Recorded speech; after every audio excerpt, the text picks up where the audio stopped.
like to go to see a show, but Miss Kate said no. I'll tell you what you can do. Take me out to the ball game. Take me out with the crowd. Buy me some peanuts and cracker jack. I don't care if I never get back. Let me root for the home team. If they don't win, it's a shame. For it's 1, 2, 3 strikes, you're out at the old ball game.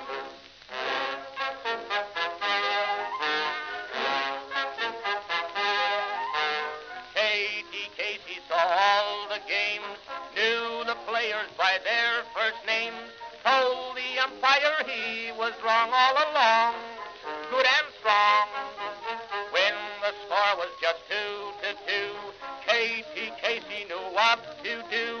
Just to cheer up the boys she knew, she made the gang sing this song. Take me out to the ball game, take me out with the crowd. Buy me some peanuts and cracker jack. I don't care if I never get back. Let me root for the home team. If they don't win, it's a shame. For it's 1, 2, 3 strikes, you're out at the old ball game.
Greetings and welcome to live coverage of Orioles baseball, where tonight the Orioles will be taking on the Toronto Blue Jays in the second game of the season. And my name is BW, and I'm very late. Hold on a sec.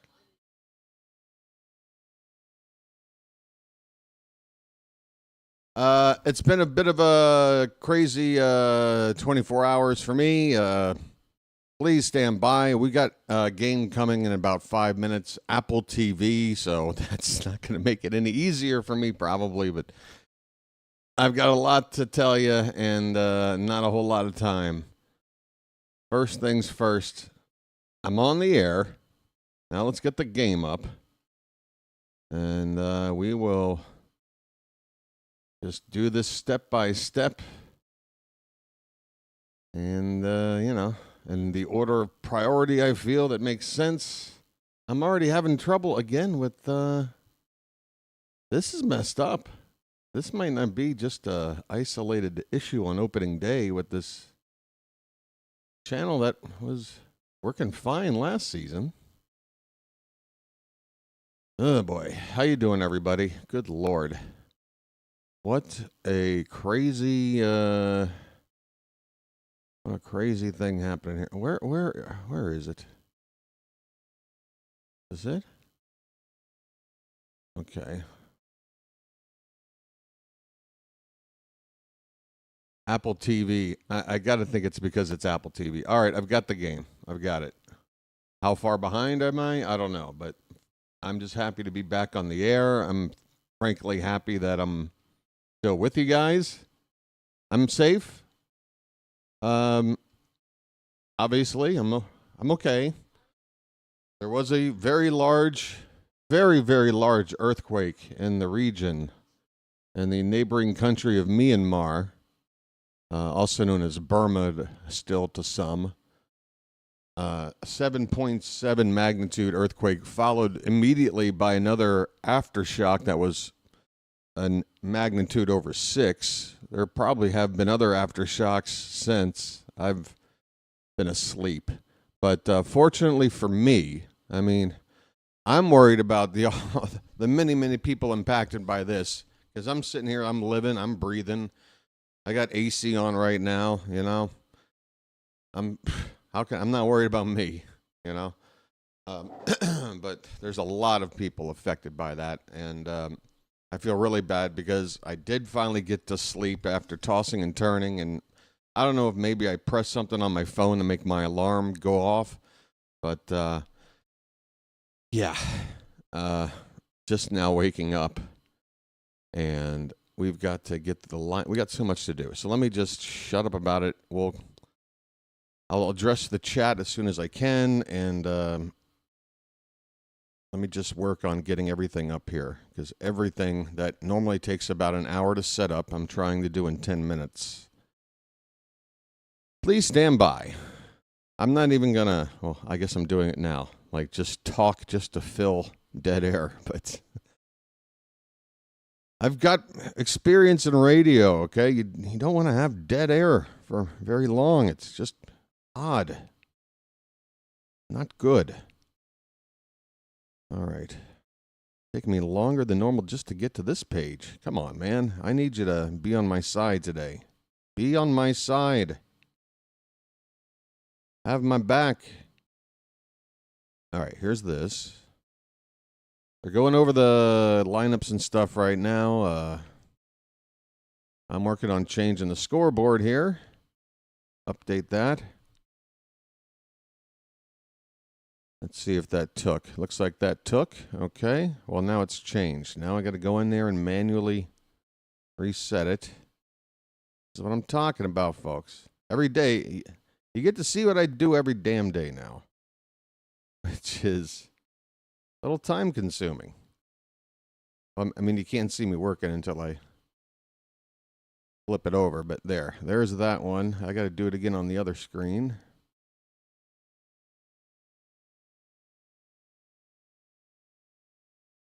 Come on, man.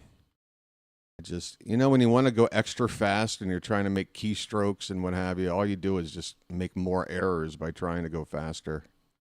All right, so, that's a little bit off. Wrong there. Okay, that's in there. All right, let me get the scoreboard going. Commercial break in progress, apparently. Hang in there, folks.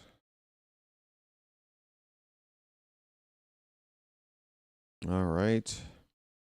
Yeah, this I'm not even going to worry about until first pitch, because the animation screen for pitch by pitch isn't even up yet. Okay. What else? The ticker,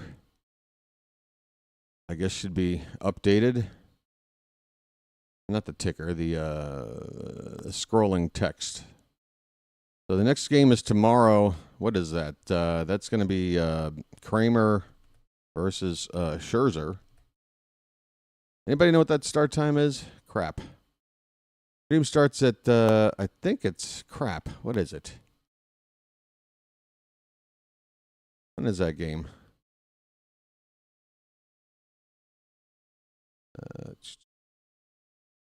On now. Where's the little mini schedule? It's always there. Okay, there it is. Tomorrow is at 3:07. Okay. I'll be on there at 2:55 p.m. All right, so that's the same. Okay, so I can keep that. All right, so that stays. All right, let's. Geez Louise. Starting lineups and pitching matchup. Thank you so much, folks. If you're tuning into my channel for the first time, please forgive the lack of everything that's even pretending to be professional. It isn't professional, but I do the best I can with my resources and knowledge and experience, as a one-man show. Oh my, this table needs to be, how am I doing over here? Okay, the Baltimore Orioles, again, yesterday was just everything you could ask for. 6 home runs, a great start from Eflin. The bullpen, other than Dominguez, looked good too, and even Dominguez managed to not give up a run. But here's your lineup for today. Let's try to make it 2-0 today. We've got Colton Cowser leading off and playing in left field. Adley Rutschman with 2 homers yesterday, 3 hits. He will catch and bat second. Jordan Westberg will play third base and hit third. Ryan O'Hearn, the DH, will play the cleanup spot. Tyler O'Neill is in right field, batting fifth. Ced Mullins moves up a spot to hit sixth, ahead of Ryan Mountcastle. So looks like Brendan Hyde did manage to split up the lefty-righty bats a little more than opening day, but really you can't argue with the results from opening day. But Ced Mullins in center, Ryan Mountcastle at first base hitting seventh, Jackson Holliday at second base today. Why? Because Jorge Mateo has made the lineup. He'll bat ninth and play shortstop. We'll go over the Blue Jay lineup when their turn up, when it's their turn to hit. Kevin Gausman is pitching for the Blue Jays, veteran right-hander. If you've been following the Orioles for any length of time, you're familiar with him because we face him a lot since he's been a member of the Blue Jays. And, first pitch is about to start. Colton Cowser is about to step up to the plate. We're here somehow for baseball. Good Lord. I don't know how far you're going to be behind me. I don't even know if you got access to the Apple TV game. I mean, the one thing about the Apple TV game is that it makes my channel have even more of a necessary reason to exist than otherwise, because a lot of people don't have access to this game. So that's what I'm here for, folks. I'm going to call you this game. Colton Cowser is in the batter's box. And the Blue Jays are wearing their City Connect jerseys here with that sort of all black with like a neon blue trim. It's not too bad. And red, a little bit of red in there, I guess, on the belt and the sleeves of their undershirts. Okay, first pitch of the ball game from Gausman is over the plate but low for ball one. We are underway here at the Rogers Center in Toronto. Cowser, you know him. Next pitch is fouled back, and it's a ball and a strike. There are probably several other news and notes to go over. I'll try to do that between the half innings. Right now, I just want to get my bearings. I got to put on a cup of coffee. This is, by the time I'm ready to relax and watch this game, it's going to be like the 7th inning. Cowser fouls this one back again, and the count 1-2. I will say this. I am a fan of the presentation of Apple TV. I like their little information screen. I like just the layout. It's nice, sharp but soft at the same time. I don't know. This pitch is low and into Cowser, and the count even up at 2 balls and 2 strikes. Let me at least see how far ahead this scoreboard it probably is from me. Okay, yeah, it's showing already that this play has eventually going to, or this at bat is already over. That's ball 3, just a bit inside, so a full count to Colton Cowser. And whether he gets on or not, this is what you want to see out of a leadoff hitter in the ball game. Make that pitcher get to a full count and let the rest of your team see what he's throwing. That ball's hit on the ground by Cowser, backhanded at second. Turn and throw, and it took a lunge by the first baseman, Guerrero, to keep his foot on the bag and catch that ball. Cowser is retired on a ground out 4-3, and now that scoreboard has changed again. What happened up at the top of the screen? Come on, man. Is it because the game started? It switched? What's going on with that? That's not even close to the same part of the screen. What is this doing? Oh, my God. Adley Rutschman, folks. Let the clutch out gently, okay? If you weren't around yesterday, let me tell you the story. Adley is back, and he jacks one to right here. Down into the corner. That one is going to reach the seats. It wouldn't have been deep enough for a home run, but Adley is in a mood.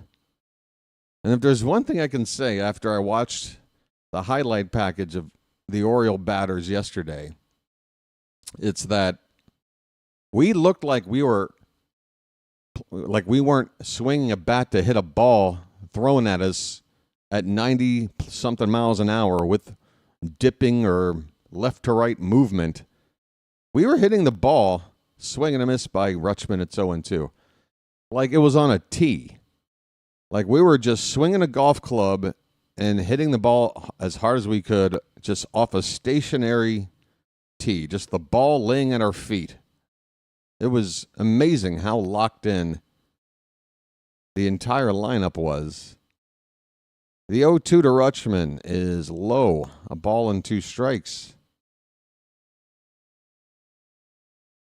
I mean, they just, just the swings, like it didn't look like they were even like using full torque. You know what I mean? Like it was very, just a nice, easy strokes.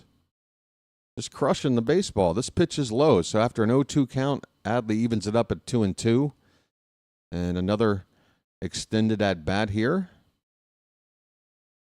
Just 1 out in the inning, nobody on. 2-2 pitch. That one's hit on the ground. That ball was inside. It got Adley jammed a little bit. He was still able to somehow turn on it, hit a ball on the ground at first base, but Guerrero, with an easy, unassisted putout, takes the ball to the bag for the 2nd out of the inning, and that'll bring up Jordan Westberg.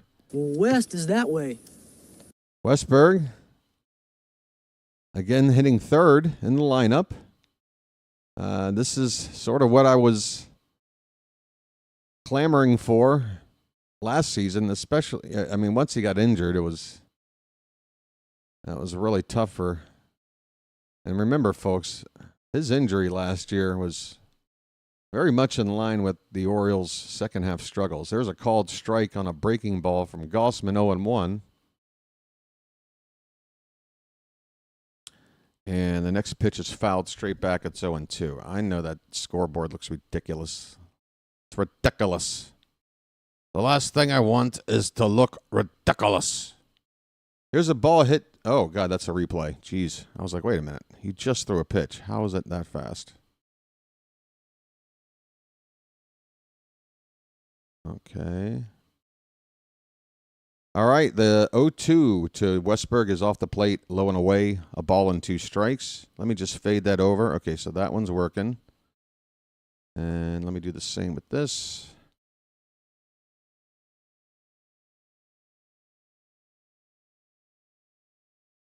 The 1-2 is in the dirt. 2 balls, 2 strikes. Whoops, didn't want to do that. 2 down, nobody on. We're just getting started. Top of the 1st in Toronto.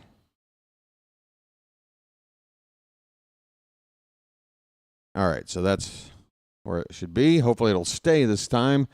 The 2-2 hit in the air to right, going back on it after breaking in a little bit onto the track and just in front of the wall. The catch is made out there to end the inning. So Westberg gave it a ride to the opposite field, but came up just a bit short. And yeah, no score. We go to the bottom of the 1st. Baltimore nothing, and the Blue Jays coming up. Let me get this Blue Jays lineup out of the way, and then I can work on the rest of my housekeeping here. Leading off, playing shortstop is Bo Bichette. Vlad Guerrero Jr. will play first base and bat second. Anthony Santander, the DH today, he'll hit 3rd. Andres Jimenez, who had all the offense for the Blue Jays yesterday with his 2-run homer, he's in the cleanup spot again, playing second base. Alejandro Kirk does the catching and will bat 5th. George Springer is in right field today after playing in center yesterday. He'll hit 6th. Will Wagner DH'd yesterday. He's at 3rd base today. He'll hit 7th. Nathan Lukes did not play in yesterday's game. He's the center fielder. And Alan Roden, who played right field yesterday, is in left field today. All right. What can I close here? I've got a couple things that I need to close and get out the way. All right, I'm going to work on this scoreboard here. This pitch by pitch, although, again, it's probably too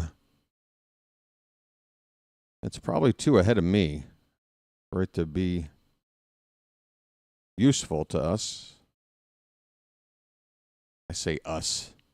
If I ever say things like we and us when I really just mean me, I apologize. I try to be aware of that sort of thing. But, you know, like, we need to, no, BW, you need to. Everybody else is just here to, watch the game. Like, yeah, I don't know what you're talking about, but you do whatever you need to do. Now, where is something? Oh, you know what? I've got the completely wrong link to this page. I need to, okay. That's the problem. Okay, go in here. New link.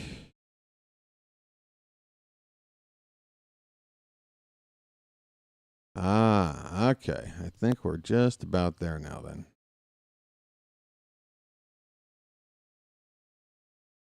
Yep, there it is. Okay. So the pitch by pitch coming up here on the screen. And Charlie Morton on the mound, folks. This is the oldest Oriole pitcher to start since the Orioles were the St. Louis Browns, and that previous pitcher was named Satchel Paige. Unbelievable. As this pitch to Bichette is fouled away. That's right. We are making history today that involves the Orioles and Satchel Paige. All right? That's pretty cool. This one's hit to left field on a line, but right at Colton Cowser, who's shaded toward left center. Well positioned to make the catch. One down with Charlie Morton out there. Uncle Charlie. That's right. That's what you call a curveball if you're a baseball enthusiast. And this is our Uncle Charlie, although we might have to be calling him Grandpa Charlie here pretty soon. 41 years old, 41 years young, excuse me. Here's a pitch to Guerrero off the plate by a lot for ball one. Guerrero was held in check yesterday. He did get walked in front of that two-run homer. But that was the only real bugaboo from Eflin as Guerrero hits this ball on the ground hard and through into left center field for a base hit. So there you go. Guerrero has got a hit. Second batter for the Blue Jays is on. That pitch was tailing inward on Guerrero, but he still was able to get the bat head around. Pretty good swing there from Guerrero. That'll bring up our old buddy, Anthony Santander. And the first pitch is a fastball at 96 from Morton, but way too high. Ball one. Santander, last season with us. 44 homers, 102 RBI. Yesterday he was held in check as he fouls this one away. It's a ball and a strike.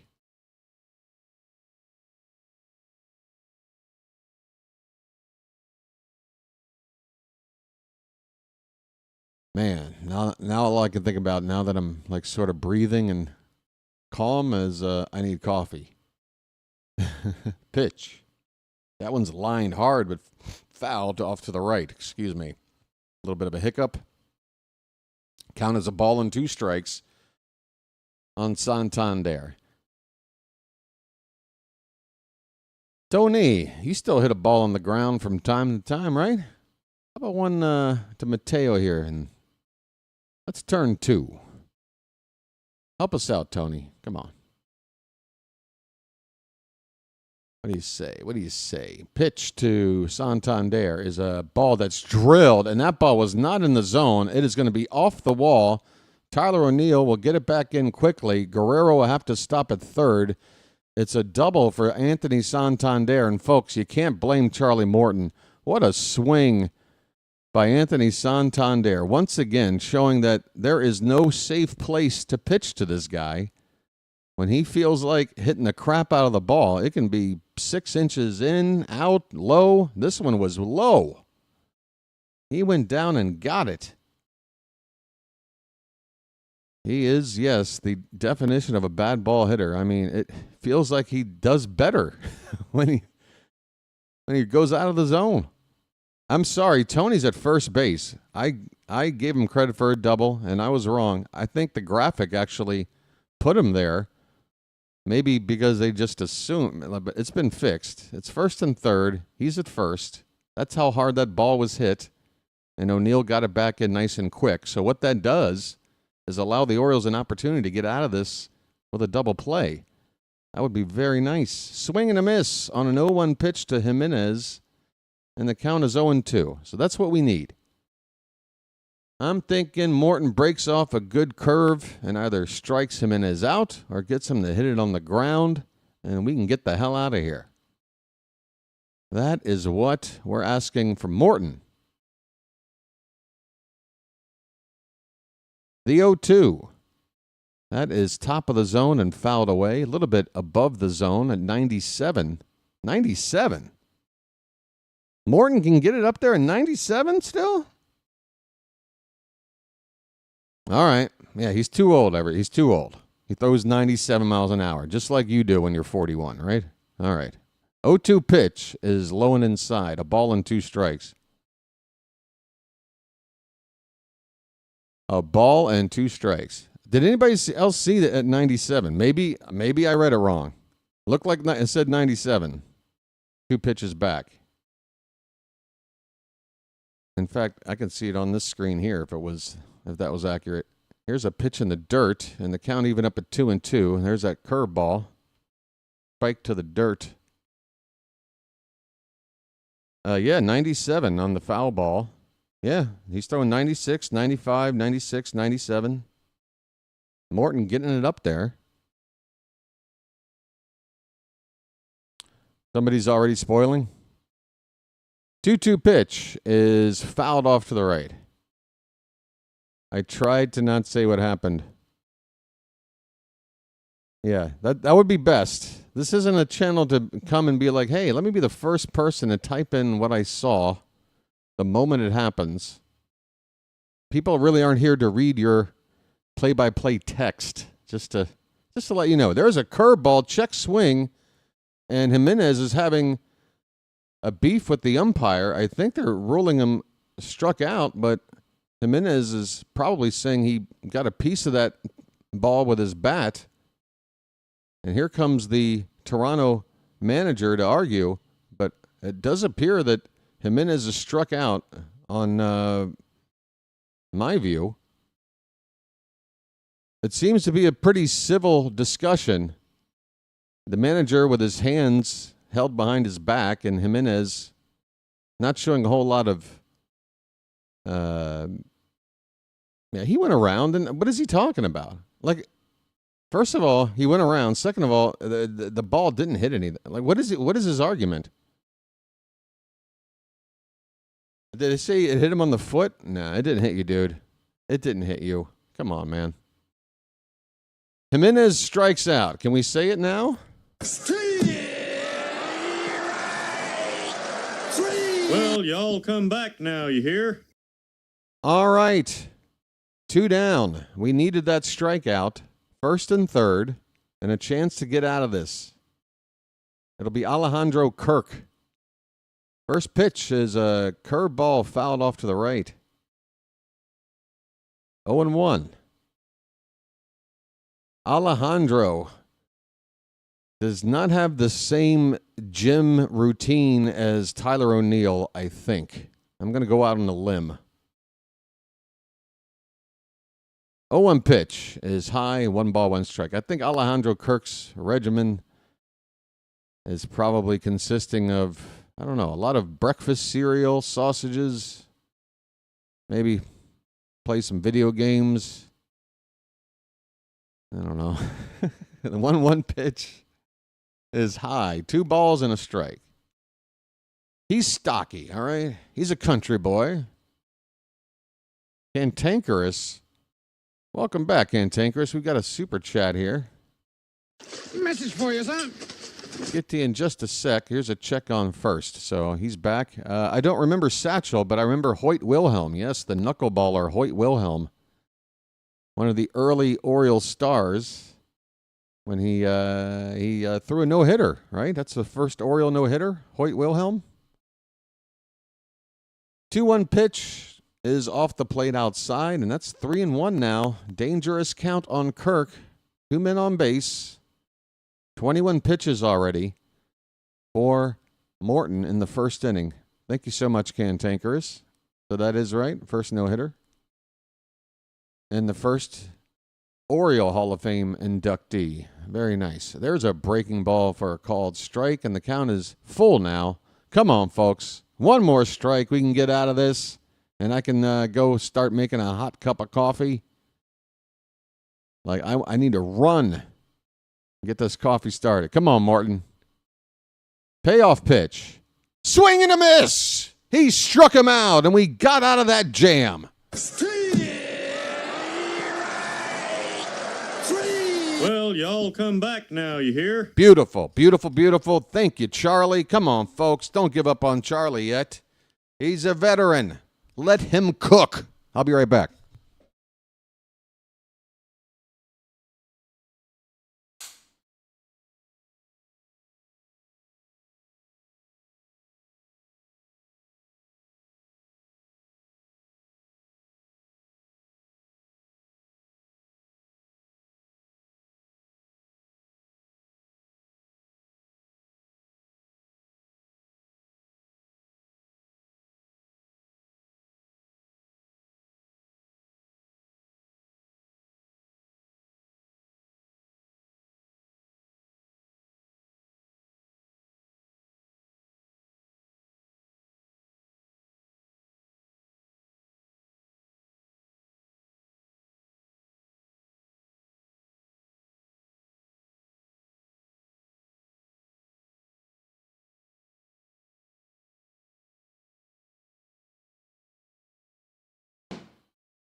Okay. I love how you can just see the flap of my green screen curtain. There really isn't a whole lot of Hollywood magic to this setup, is there? Hello, Apple TV, Trisha Whitaker. Hi, Trish. What's happening in the ball game? I can't hear you because the sound of the steam coming off my coffee heater is quite loud. There's Ryan O'Hearn, folks. Lights on. Let's turn and burn. Strike one to O'Hearn. It is scoreless, top of the second.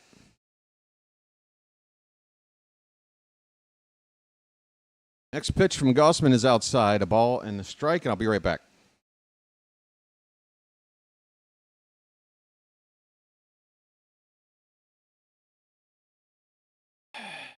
Jeez. ASMR. There's a foul tip at the plate, a ball and 2 strikes. All right, so now this is too hot. Probably have to need 10 minutes before I can attempt to drink this damn thing. All right. 1 ball, 2 strikes on Ryan O'Hearn leading off the top of the second inning.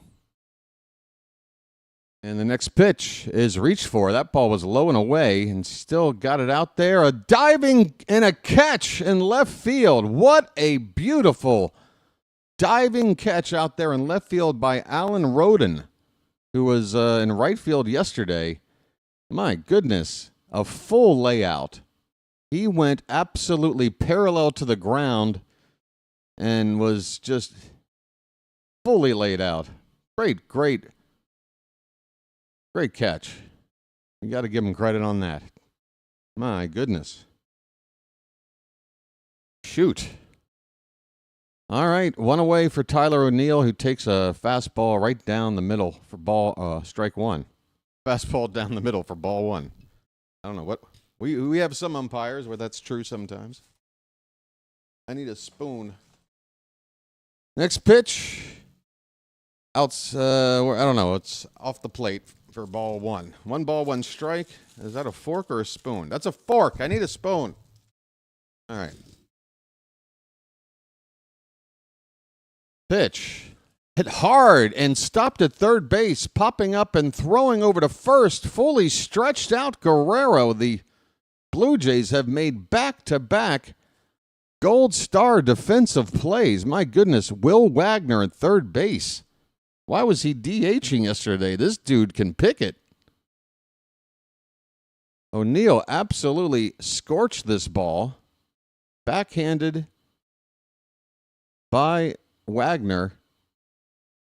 Spins around, pops up, and throws strong to Guerrero, who stretched all the way out. And he actually had plenty of time. He didn't even really need to stretch. Okay, 2 down. Said Mullins. Well said, now you know what to do. 0-1. Mullins had 2 home runs on opening day. 2 of the 6. This pitch is inside, a ball and a strike. Said did not have a very good spring, and last year he was probably, statistically anyway, the least strong bat in the lineup. I'm not trying to take anything away from him. I spent most of last year defending Said when everybody was ready to just flat cut him. Same with Ramon Arias. Some of you guys are monsters with our players, just ready to throw them off the boat. But, we got a lot of great hitters. So many, in fact, that we can't fit them all in the lineup. So you got to make decisions. As an offense, it's a good problem to have. Mullins fouls it back, 1 ball, 2 strikes. That's why I want Seattle to just, let's make a trade. We are blessed with a plethora of hitters. Swing and a miss, and Mullins strikes out to end the inning. 1-2-3 go the Orioles. Bottom of the second coming up, scoreless in Toronto. 2 great defensive plays in that inning. My goodness. I mean, that was an inning where we just weren't meant to score with 2 web gems like that.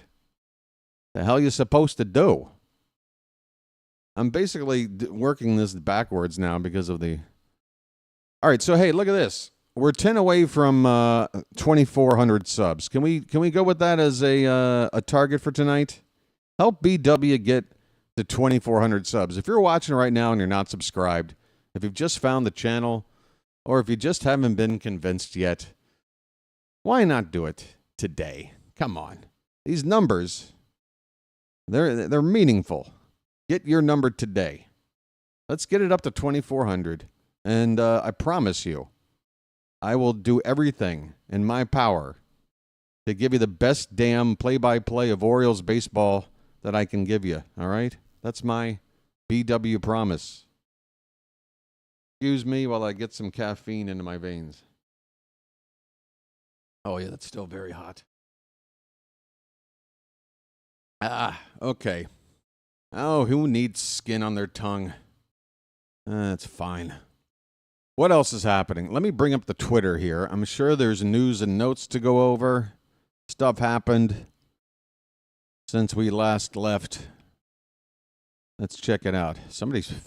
People are starting to follow me on Twitter. It's very strange. Like, to me, Twitter is like MySpace at this point, but whatever. Let's see. Pre-game. Oh, Grayson Rodriguez. I did see this while I was tossing and turning before falling asleep. Rodriguez is with the team in Toronto, and he threw a bullpen session today. And it's the second bullpen session he's thrown since beginning his revamp. And, yeah. It's from a shorter distance than usual. And then on Sunday, he will be throwing a light session at a regular distance. So Grayson is already working on his return. probably going to have to wait until sometime in May, I would think, before we can see him again, though. This ball's crushed. First pitch of the inning. That ball's going to go. My goodness, George Springer jumped all over the first pitch. No, wait. What? Cowser caught that? Oh, my God. Somebody. Did I mention that I am going to give you the best play-by-play I can? Because I somehow just totally lost sight of that ball. Cowser made the catch, and I'm an idiot. And I'm very happy to be an idiot because I thought it was 1-0 Blue Jays. It's not. It's an out.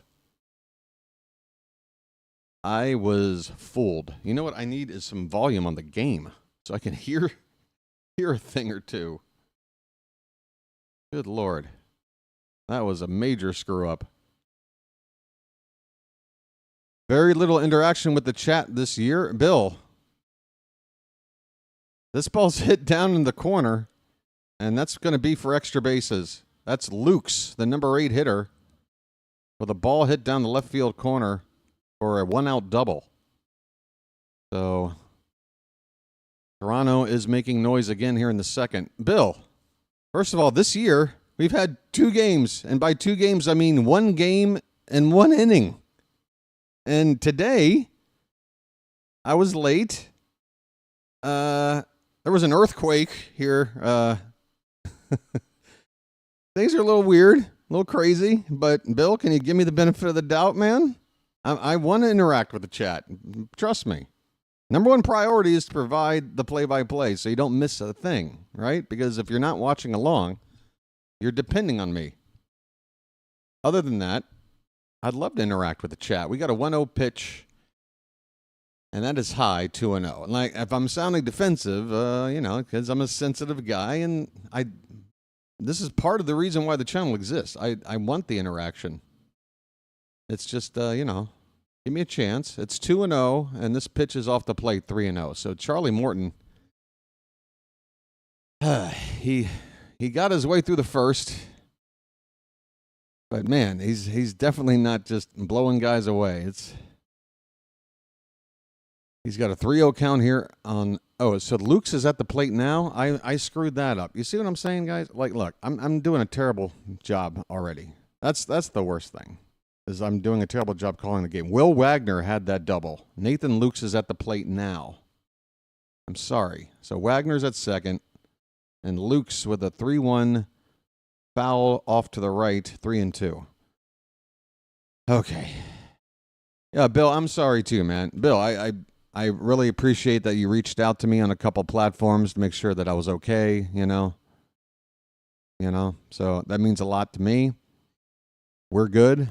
You and I, just trust me. I'm gonna interact. It's just yeah. See this coffee right here? Trust me. Let me get about half of this down my gullet, and I'll be a chatty Cathy for the rest of the ball game.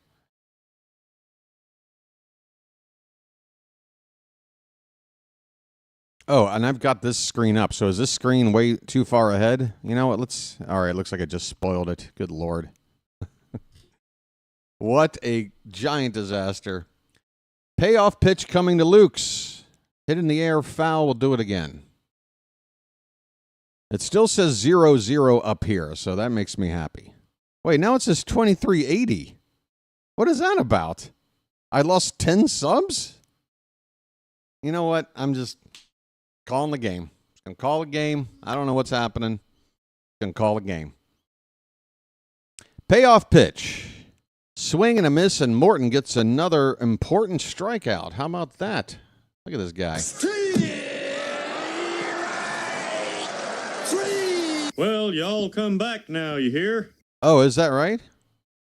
It's but you can't see through me. That's the one thing. You almost can. Kind of weird. Yeah. I'm drinking ghost coffee. Here is Roden. He made that great catch in the outfield in the top half of the inning. He takes off the plate ball 1. Alan Roden. He's the number 5 prospect for the Blue Jays. And yesterday, I think, was his major league debut. though I'm not sure. That pitch is in there for a strike, 1-1. Sorry if you hear my sipping. It's very, very hot. I swear, I'm going to make a giant run through the chat in the next half inning. And then make that my priority. Check in with you guys. Here's a half swing and a really bad swing by Roden on a pitch above the zone. It's a ball and 2 strikes. So one more strike and Morton can get out of another situation with a runner in scoring position. That hard hit double. Breaking ball fouled away. That's that curve. That Morton curve, man. It's not one of those lollipop curveballs. It's got a lot of movement like a 12-6 lollipop, but it breaks hard. That thing just... Ooh, another one, and that one's... I don't know how Roden got a piece. He got a piece. Stay alive. A ball and 2 strikes.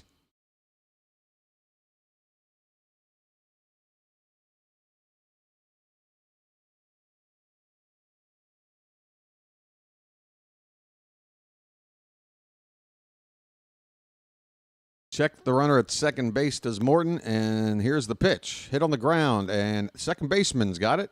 Over to first, and we are out of the inning. Hello, Jackson Holliday makes the play, and Morton, 2 scoreless. He's given up 3 hits. A couple of them hit very, very hard. But, all I see is a goose egg.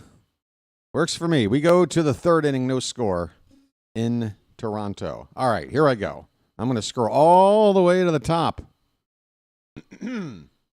And there's enough chat now where I can't even go back to the beginning. But I got Chilo in here, says, let's go win BW. I don't trust Morton, but hopefully he proves me wrong today.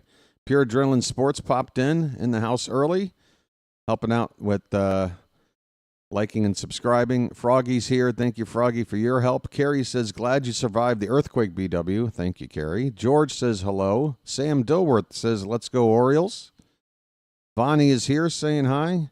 Robert, hello, BW and friends. Let's see how Morton does. Hopefully the bats and defense will help him out. Well, yeah, exactly. He's going to need that help, but he's got the strikeout pitch as well. I might want to make a new prediction when we were talking about who's going to lead the team in strikeouts this year. Morton can still get it up there pretty hard. If you're throwing 97 and you got a curveball like that, I mean, shoot. I don't know. The only thing I'm worried about for him is making 30-something starts. I don't know if that's going to happen. So that... Anyway, Bartman is here going, what happened? Hey, what happened? A lot happened, Bartman. You got to be a little more specific. Shibby's here for bird-on-bird violence. Well, you saw yesterday, that was a beatdown. Elgood is here. Base Heck, who checked in with me on the Discord. Thank you for that. George says, let's get to 2,400 subs today. Rob is here helping out, as always. Thank you, Rob. Michael Franco says hello. Baxter, if I didn't say your name already. This is at the point now where I can't remember who I said and who I didn't. So if I repeat you or if I leave you out, don't hold it against me. MG, hello. Just tuned in. Did you feel the earthquake? I actually did not feel it, but I was napping. Can you believe it? With the way my hours are, I was napping when this happened. I was sleeping very, very hard, and I did not feel anything. But I'm on the complete opposite side of Bangkok from where the earthquake epicenter is. So it's like that range. It reached Bangkok, but luckily I'm on the opposite end by another, gosh, I don't know, about another 70 miles. Sort of wrapping around down the Gulf of Thailand on the eastern side. So, yeah, we didn't feel it over here, according to my neighbors. They didn't really feel it. 0-1 pitch. It's 0-2. But Bangkok, again, it's like if you guys were to drive from Baltimore to, like, I don't know, Richmond. Is that about an hour and a half? Or am I out of my mind? Maybe D.C. to Richmond? Baltimore to Philly? I don't know. What's 90 minutes? That's how close I am to where buildings were collapsing. Very, very scary. Ryan Mountcastle's at the plate to lead off the top of the third, and he's got an 0-2 count. Sorry for the catch up I'm playing here, but yeah. Okay, mount up. I think after what happened over here yesterday, even though I'm safe and sound, it is a little bit of a shock to the system as this pitch is fouled away. Especially, we're still waiting on just figuring out exactly how much damage it has been done. It's just, I'm concerned for my fellow human being more than anything else. 0-2 the count pitch. That one's fouled away. Still 0-2. Mountie had a double on opening day in a very hot spring.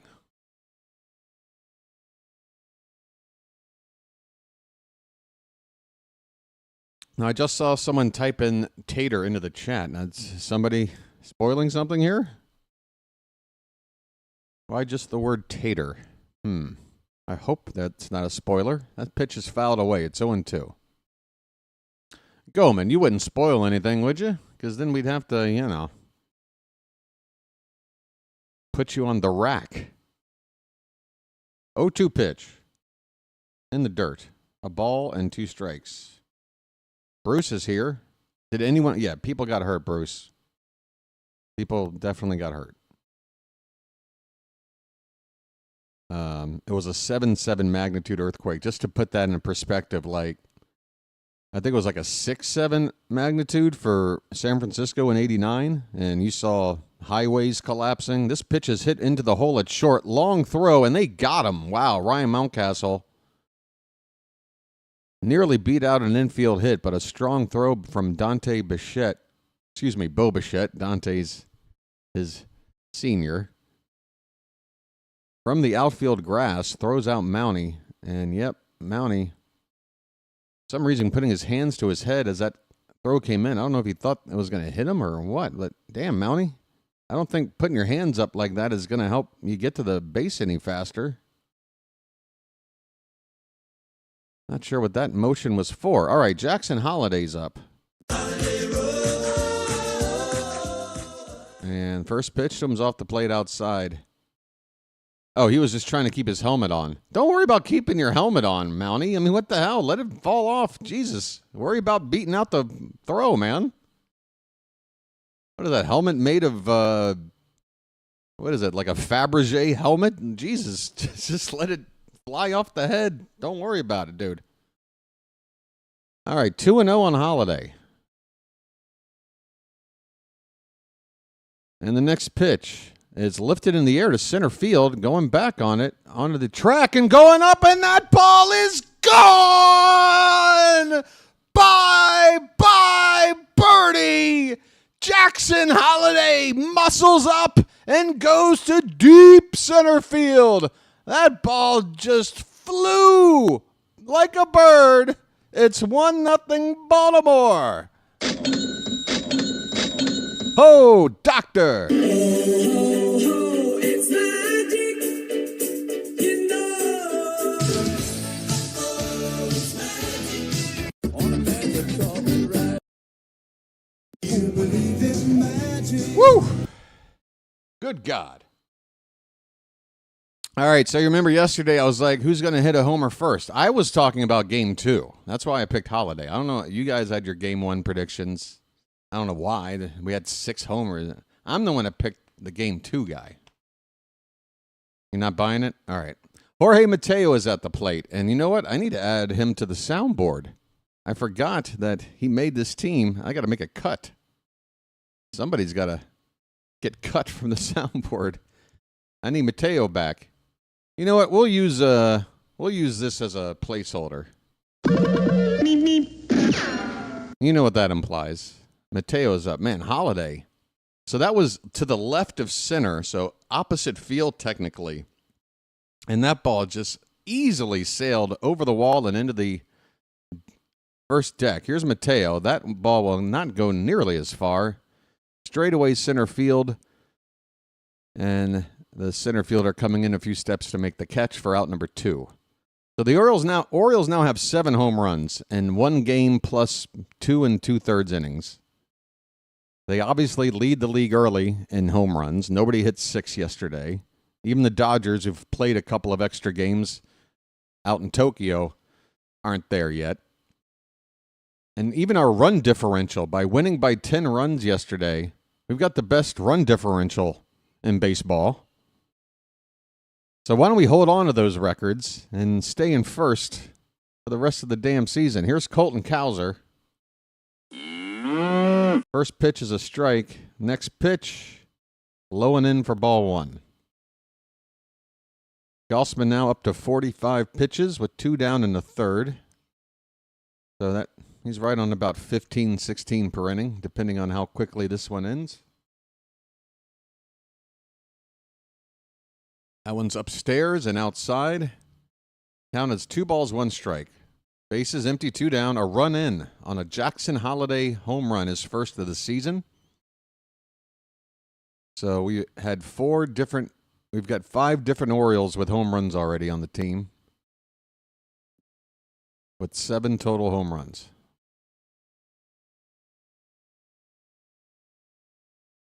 Holliday finished the spring with a .333 average, scored 12 runs, and had an OPS of 865. If we can get an 865 OPS from the bottom of the order, we'll be very happy. This pitch is fouled away, and the count is full on Colton Cowser.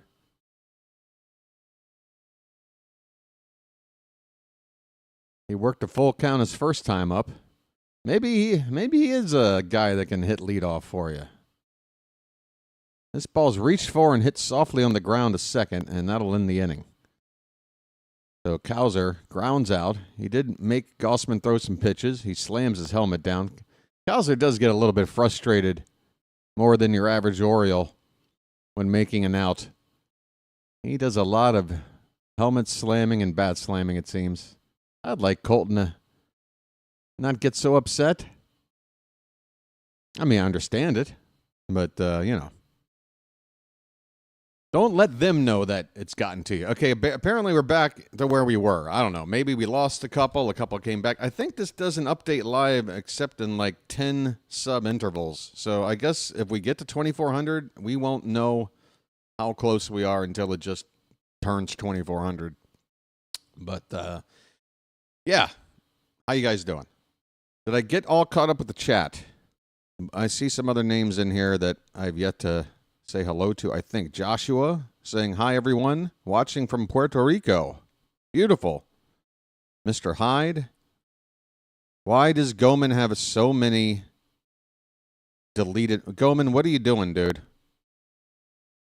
You got to behave, dude. Whatever you're doing, I don't know if you're in a timeout now, but it seemed like you were doing something fishy earlier. I called you out, and the mods appear to be having their way with you, buddy. Everybody's welcome here, and nobody's asking for anybody to do anything, ridiculous, but, there's rules. I love how people treat the internet like, well, this is my freedom of speech, man. I can say and do whatever I want. I'm like, do you do that when you, go to a Chili's? Do you just walk in and go, hey, look at this waiter over here. Like, are you just loud and obnoxious and just looking to, mess with people? Like, when you just go out to eat? Just behave. That's all we're asking here on the Charm City chat. Just, don't be a dick. That's it. You can say a lot of different stuff. I'm a lot more lenient than other people, believe me. But just don't be a dick and you'll be fine. We're good. All right, here we go. Bottom of the third. Top of the order for the Blue Jays, Bo Bichette. And Morton throws him a curve off the plate for ball one. All right. You know what I need next, and that's a lucky. Oh my God, I'm looking at me on the monitor. I look so haggard. Here's a curveball that's a strike, 1-1, or 2-1, excuse me. Oh yeah, I'm looking rough. I promise you this, folks. I'll clean up in time for the home opener. Let me just get through the weekend, and I'll get all nice and snazzy for the home opener. Maybe I'll run a tux. This pitch is fouled away. It's 2-2 on Bichette, who's 0 for 1 so far today. 5 for 16 lifetime off of Morton with a home run and a double. By the way, Adley Rutschman, I failed to mention it yesterday, but his career stats against Jose Berrios, even before those, well, I don't know if he hit both. No, I think only one of the 2 home runs he hit was off Berrios, but he owns Berrios. Absolutely owns him. A batting average well above 500 with a few long shots. Pitch from Morton is hit on the ground. A diving stop at first. Mountcastle gets up, flips it to the veteran Morton for the out. Look at that. Nice teamwork. Mountcastle swallowing up a would-be double down the right field line. Getting it to Morton. And this Tricia lady, I tell you what, Tricia, let me tell you something. After the game, we go have a drink. Maybe take in some live music. What do you think? Here's Vlad Guerrero, and he takes inside. So now I've got to worry about a picture-in-picture situation, making it more difficult to see. Guerrero is up here, and that pitch is inside. So not only do they make it picture-in-picture, they take away all the information off the screen when they do this interview. Like, come on. Do your interview, but keep the information on the screen. Outside to Guerrero. I think it's 2-1. It could be 3-0. I guess we'll find out if this is off the plate. That's a called strike, but wow, that was off the plate. Guerrero flipped his bat and was running toward first. And I'm sure he's not too happy with it. I mean, he should not be happy. That pitch was off the plate. Guerrero saw it all the way.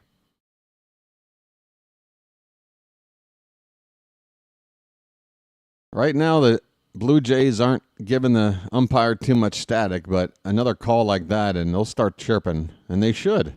That ball's hit hard and into right field for a base hit. That one's going to roll. A sliding stop by O'Neill before it goes all the way to the wall. But Guerrero hustling will get into second base anyway with a double. And he is pumped. He gets up and shouts to his teammates in the dugout after that. Another hard hit ball off of Charlie Morton. Guerrero, that pitch low and away, he went with it to the opposite field. What am I saying? Yeah, opposite field. What am I talking? I'm fine. Running very hard. He's a big man, but when he runs, he looks like he knows what he's doing, unlike Alejandro Kirk.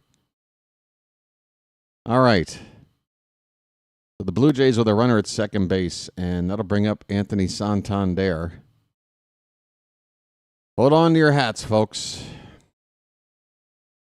They still have now just completely removed without replacing the score with the balls and strikes and outs and all that stuff. It's not on the screen. This pitch is up and in to Tony.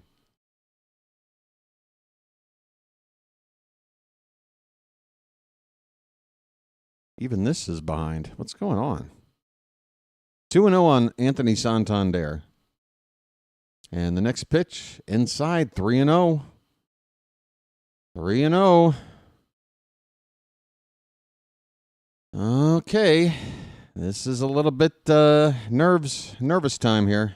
I can actually feel sweat forming on my brow.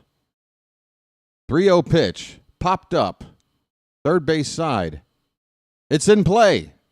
And we've got a Jordan Westberg with the catch. And, man, Tony, we all remember. I brought it up yesterday. When Tony's not running good, a lot of foul pop-ups between the bases on the infield. And we've got another one here. And now with him as our opponent, we're very happy to have it happen. Because now there's 2 down. Andres Jimenez is coming up. There's a base open.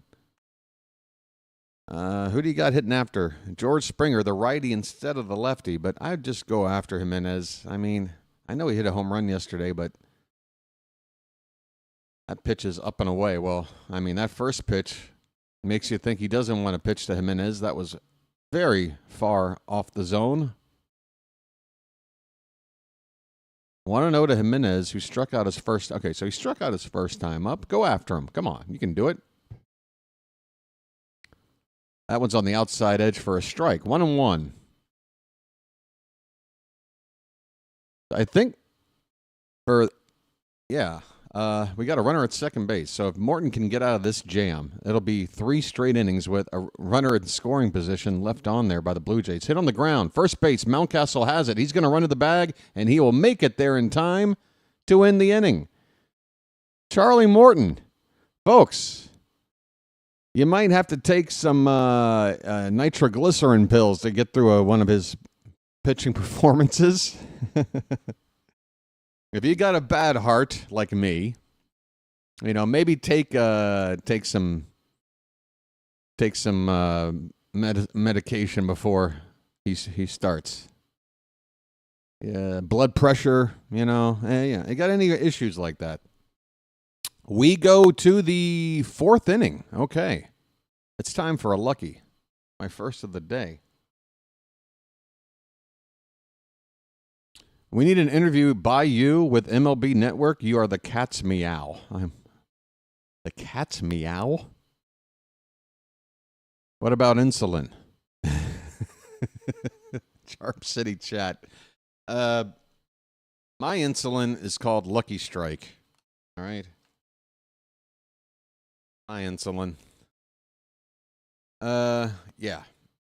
I am haggard looking. Why did I do the upgrades? Why am I in HD? Why am I larger on screen? Why am I lit?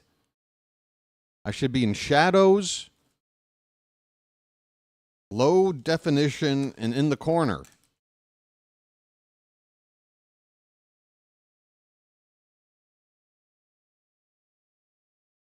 But you know why at the end of the day I'm not worried about it? Because I grew up watching Harry Carey, man. Every time I'd watch a Cubs game, and they would be like the Cubs versus Reds, and a shot of Wrigley Field panning across, and then it would cut to the booth, and it would just be Harry Carey's oily face right up in your grill.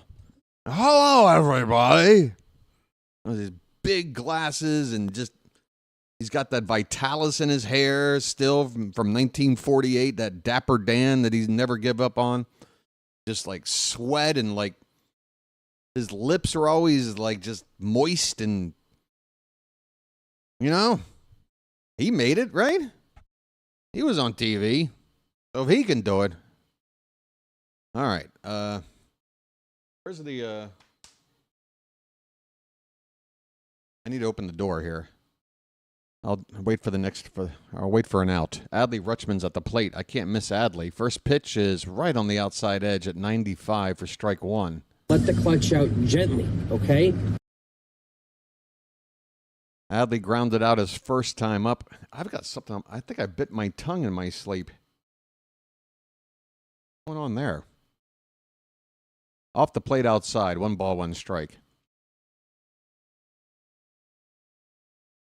Well, if anyone here wants me to bite my tongue, I literally have, apparently. 1-1 pitch is fouled away, 1-2.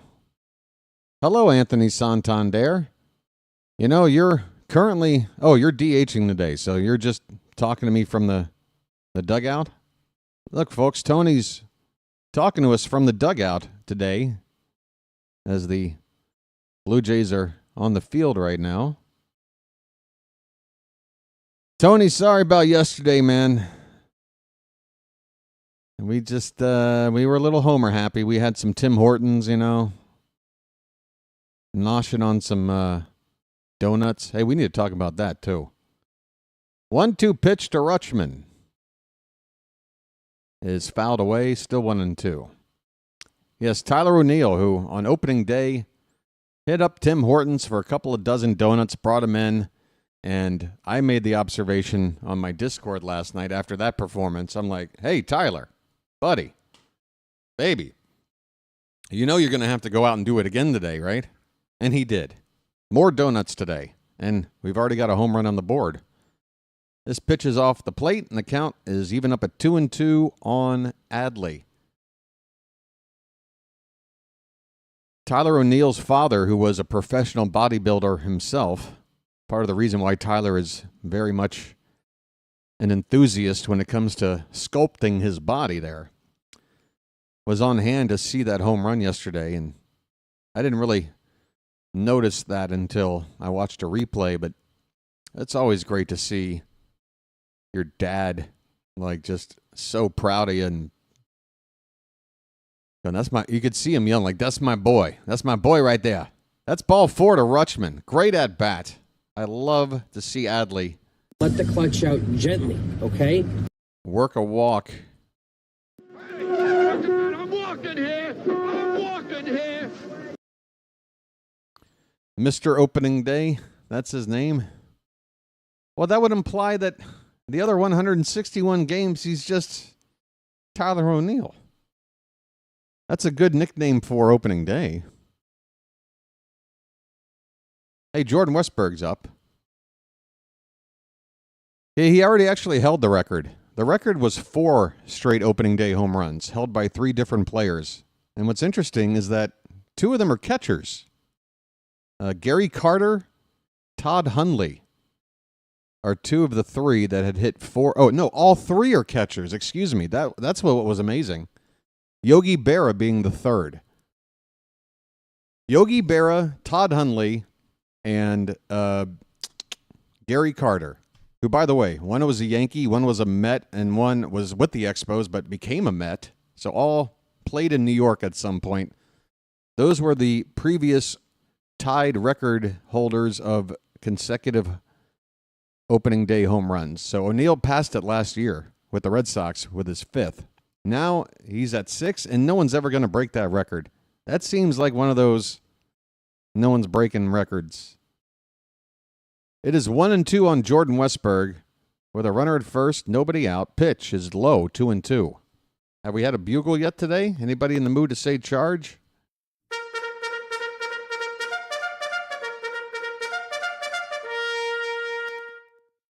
Yogi Bear. I get it. Hey, boo-boo. Up and in. Look out, Jordan. Get out the way. Full count.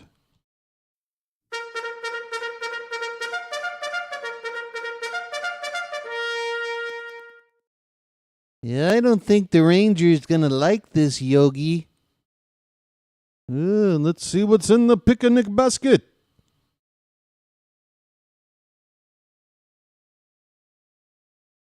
All right, full count.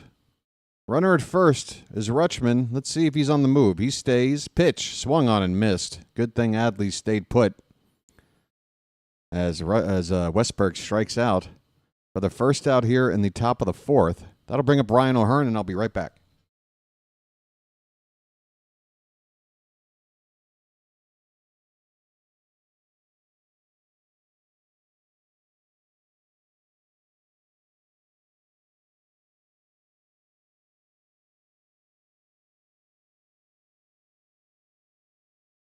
First pitch to O'Hearn is strike 1. I think he swung and missed. He may have fouled it away. I was not looking for that moment. 5 ground ball outs, 3 fly ball outs, 2 strikeouts for the 10 outs so far collected by Gausman. And this one's fouled away. It's 0-2 on O'Hearn. 2. Lights on. Let's turn and burn.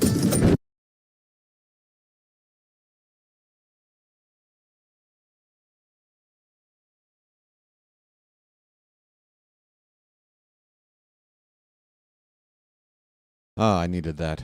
Pitch. Hit on the right side and through a base hit.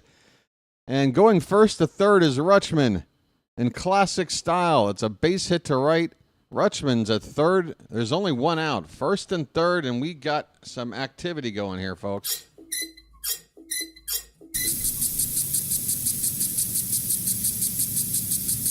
We got a chance to add on to this lead here.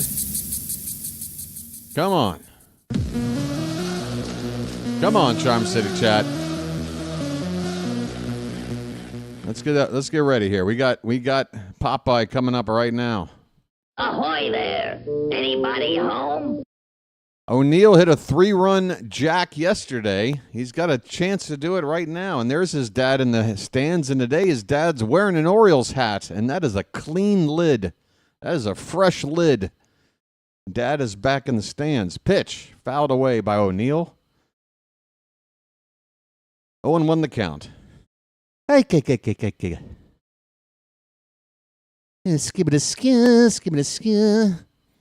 Yeah, I think I'll head down to Tim Hortons and buy a couple of dozen donuts for my teammates. Yeah, maybe it'll help us hit a couple more home runs. That ball's lifted in the air to left field, but it's too high. Coming in on it after playing deep, and Rutschman tags. Here comes the throw. It's going to be close, and Rutschman is safe. The Orioles score. It's 2-0 on a sac fly from Tyler O'Neill. Getting the job done, O'Neill. He reached base all 5 times yesterday.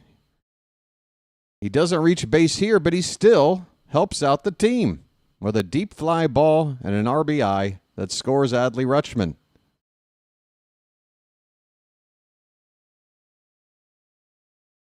Good play. Good stuff all around. Here is Mullins. Up there now with a runner at first and 2 out. Folks said, now you know what to do. And the first pitch, that one's blasted to right. And if that's fair, it's in the corner, but it is a foul ball. Oof. Man, I feel like the Orioles are just like their bat speed as a team it's like they're just they're just turning on the ball faster. Their response time is quicker. They're just ready to jump on pitches more often than certainly the second half of last year. Maybe this was how they were before things went south in the second half last year, and it's just taken me a while to remember how it used to be. But, man, the team just really has impressed me through a game and a few innings. It's a 1-1 count on Mullins.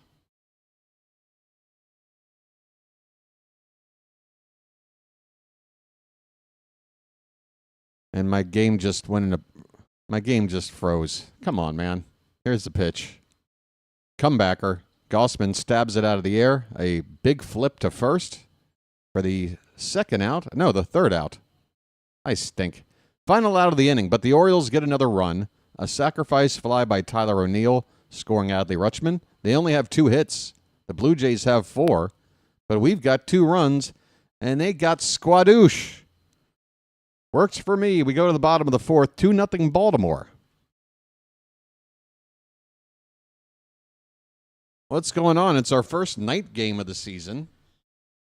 So I've got some, actually, let me see if I turn off this light. If I got this natural light, what would it look like if I just went totally all natural here? Because I could do without this light on my face. All right, so you get the pink me. Is everybody okay with the pink me? Because now I can just not deal with that light. I look better? Great. Yeah, just call me Pinky, all right? I'm all right with that. I looked washed out.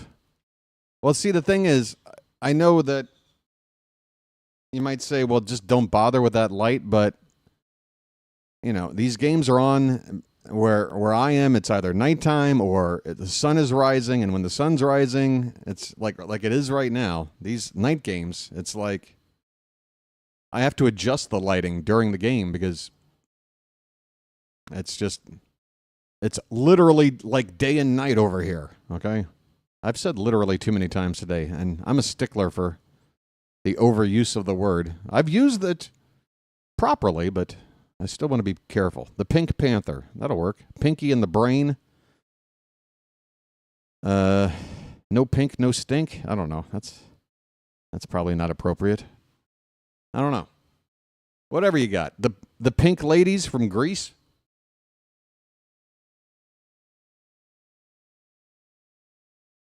I don't know. Ban myself. That's the one privilege I have. Look at the smoke. Look at this. Hey, folks, look at the Hollywood effects. I got my own smoke machine. The important thing is how I sound, and I agree, Damien. That is the number one thing. A good working microphone. And this kid being interviewed right now is not taking advantage of a very good opportunity. Sorry. If I was interested in how you look, I'd have other problems. No offense to anyone who likes dudes. Okay. Glad you cleared that up, Damien. This pitch is swung on and missed as we begin the bottom of the fourth. 2-0 Orioles. 0-1 is the count.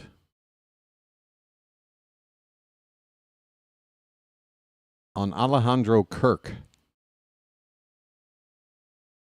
Make it 0-2. And here's a line drive, and it's going to get down for a hit into left field. So if you wanted a clean inning from Morton, not going to be this one either. He's on 62 pitches after giving up that hit. 3 innings plus a batter. Maybe he just likes pitching out of the stretch. I don't know. There's a method to this guy's madness. I hope. George Springer at the plate. Springer? I hardly know her. That wouldn't be appropriate. He lined out his first time up. Big cut and a miss on an off-speed pitch from Morton. And the count is 0-2. Yep, Albert Suarez is in the Oriole bullpen. How you doing, Blue Man? Caleb? Low and away for ball one.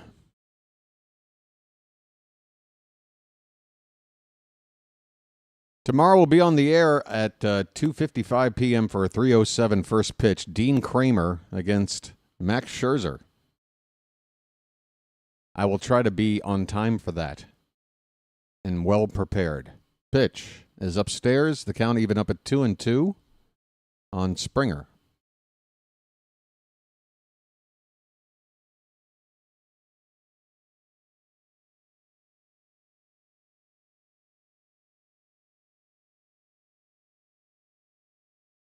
From the belt, the next pitch is hit in the air to center, and that ball's going to drop in front of Mullins for a hit.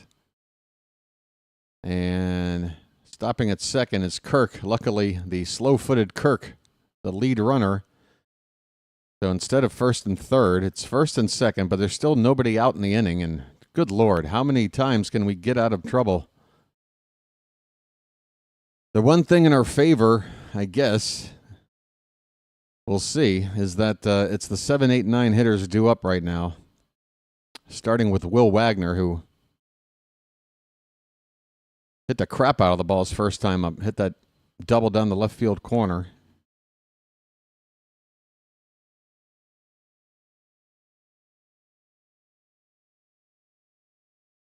Pitch is in there for a strike. 0-1 on Will Wagner.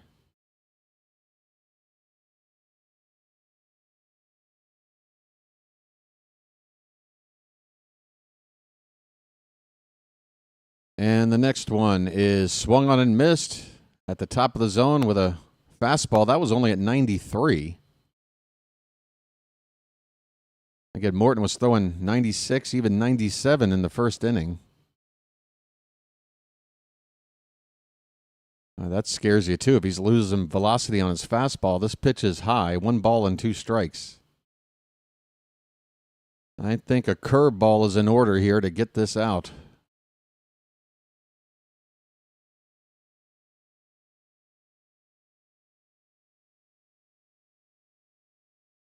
I don't need to see people playing shuffleboard or whatever the hell that is. Here's a line drive base hit in the right field. Hit very, very hard. O'Neill's firing it toward the plate. It's cut off, and Kirk was never going to try and score. That ball hit too hard, but, man, Charlie, bro, if you can get out of this, like, God, bases loaded, nobody out, folks. We got to figure out a way to get out of this inning giving up 1 run. That's what we got to do. Don't worry about a miracle getting out of this with no runs. If we just Get out of this with 1 run, like a sac fly. Keep those other runners where they are and get those next 2 outs. Keep it 2-1. I'll be happy. But we got a lot of work to do here. Lukes is at the plate.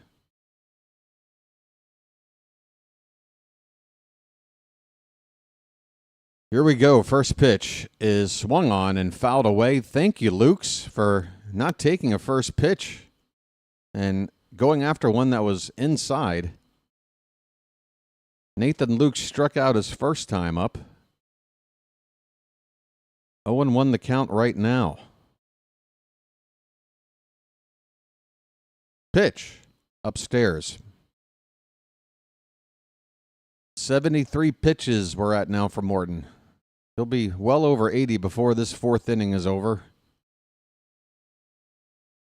So the chances of going 5 to even qualify for a win are up for debate at this point. That pitch is low and in. It's 2-1 on Lukes. Nervous times for Oriole fans here. The Blue Jays with the bases loaded, nobody out. Baltimore ahead 2-0. 2-1 pitch is hitting the air to left and slicing out of play, foul.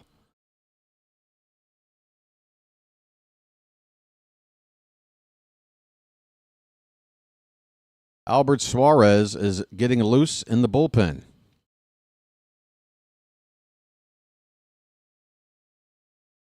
Pitch. Up and away, full count. Nowhere to put him. Here we go.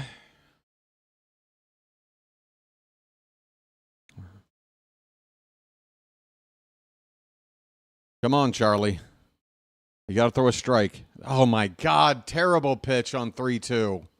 It's a bases loaded walk. There's still nobody out. Get him out of the game. Get him out of the game.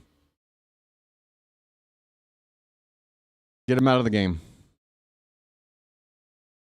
If you can't spot it in a situation like that and you're walking in a runner, and the fact that that's the first run, we should be blessed with the way Morton has been looking so far in this game. Can we get a mound visit at least? Come on now. Here it is. Here's the mound visit. Here comes Drew French. All right. Thank you. Give Suarez a little more time to get loose. It is 2-1. Blue Jays are on the board, and they are in a position to tie or take the lead here. Bases loaded, nobody out, and now it's the number 9 hitter, Roden. Alan Roden 0 for 1. And after him, it gets ugly, folks. Bichette, Vlad, Santander. If Morton can't get the bottom of the order out, man, we gotta make a move, Brandon.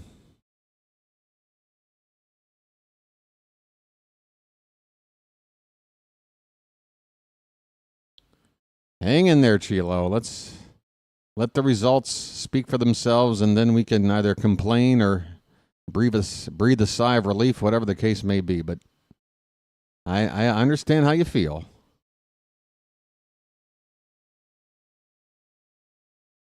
Let's see. Let's see if we can find a way to get an out or two here. Pitch. We don't get the call, and it was inside by an inch or two. It's 1-1. Oh, boy.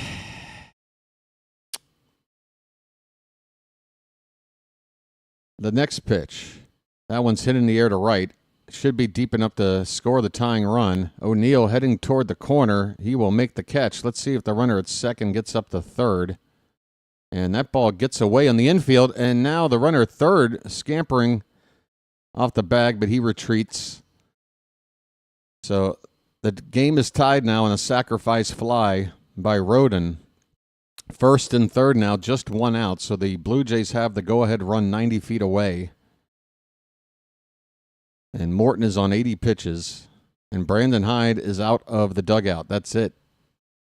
I think they would have taken him out one batter earlier if Suarez was just ready, but he wasn't.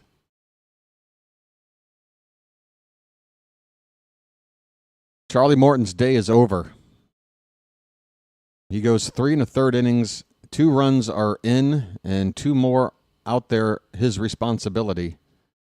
We go to the bullpen. Albert Suarez, the swing man, the long man, Mr. When you got a problem, call on me. He's coming out. Hey, you watch me every day. Well, we're watching you today, buddy. Call to the bullpen. Everyone's ready to just give up on Morton. We'll see. It was a bad first start. He didn't have it. Didn't have it at all. He had velocity early. That was a little bit of a surprise, but yeah, that was not good. A lot of hard hit baseballs, a lot of deep counts. I mean, he got over 80 pitches with just 3 1/3 innings. That's not going to get the job done. That needs to be that 1 5 stinker that you give a pitcher. You give him a 1 5 stinker. The other 4 times, though, you got to give us a quality start. So hopefully he's going to bounce back for us. But look, once Grayson's healthy, we got to make a decision. So everybody's pitching for a job, I feel. You know, and right now, Morton, you're on the hot seat, dude. After one game. But it's all relative. If Kramer goes out and stinks it up, then we'll say, well, it's between Morton and Kramer who takes Grayson, who Grayson takes. I don't know. We'll see. I feel like they're going to just put Povich back in the minors when Grayson's back, because that's the only thing you can do without either putting somebody in the bullpen. Close this, I swear. Yeah, Sagano, Kramer, Morton, Eflin. I mean, I think Morton would take a job in the pen. I mean, hell. All right, Albert is out. Give me 1 sec.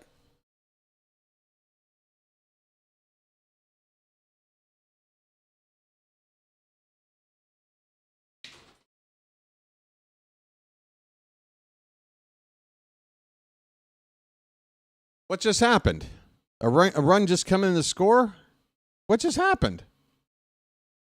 Was it a wild pitch? Was the first pitch a wild pitch? Are you kidding me? Good Lord. That was a pass ball. Wait a minute. Oh, no, it bounced in there. Okay, because I didn't see the bounce. I saw the view from behind home plate. It looked like the ball was there to be caught, but it was on a bounce, and Rutschman couldn't stab it. And that one bounces in there. Good Lord. It is 3-2 Toronto after the go-ahead run scores on a wild pitch, the first pitch from Suarez. And man, after everything going perfectly yesterday, we are getting exposed early on here today. 2-0 pitch, check swing, appeal, and he went around, thankfully, did Bichette, on a pitch that was off the plate outside. It's 2-1. Whew. That ball did bounce in there, right? Can I untime out Robert? I don't know. Can I? I have to go into like the belly of the settings to do that. I'll probably have to wait until between innings.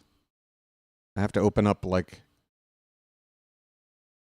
yeah. I'm not even sure. This is a line drive base hit into right field, and stopping at third base, the lead runner, first and third. Suarez gives up a hit. Good Lord. Bo Bichette is on, and now it's Vlad Guerrero. Will it ever stop? 3 runs are in for the Blue Jays. First and third, 1 out. We're in the bottom of the 4th. They lead it 3-2. This has been a nightmare inning. Not quite a Yankee 5th inning, but not a good inning. Timeouts can't be undone, only bans. Yeah, see, that's kind of what I thought. Yeah, for bans, I know where to go in and like unban. But for timeouts, unless I did the timeout, I don't think I can undo it. What happened? How long was Robert timed out for? Robert, if something happened by mistake, apologies. Chilo, you got to calm down. See, Chilo, your statement is a contradiction in itself because you're saying, that one game we looked good. But, okay, so now it's one game we look bad, and now you're going to put all the weight into that? So this is the real us? So one game good, we can't read anything into that. But this game, this is who we are. One game, this game. Come on, Chilo. Here's a fly ball to center field. Mullins is going to toss it back in, and that's going to lead to another run. A sacrifice fly makes it 4-2. Guerrero driving in the run. 2 down in the inning, and this nightmare is hopefully almost over. Runner at first with 2 down. Come on, Chilo. I mean, come on. Oh, yeah, it was a bad start by Morton. And Suarez hasn't exactly looked good either in relief. Here is Santander. There's a check on the runner at first. Bichetti's back.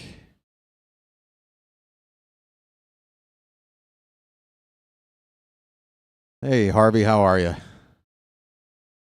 Yeah, Dylan. See, Dylan is sensible. Just let's fire the manager, and we should DFA Gunner.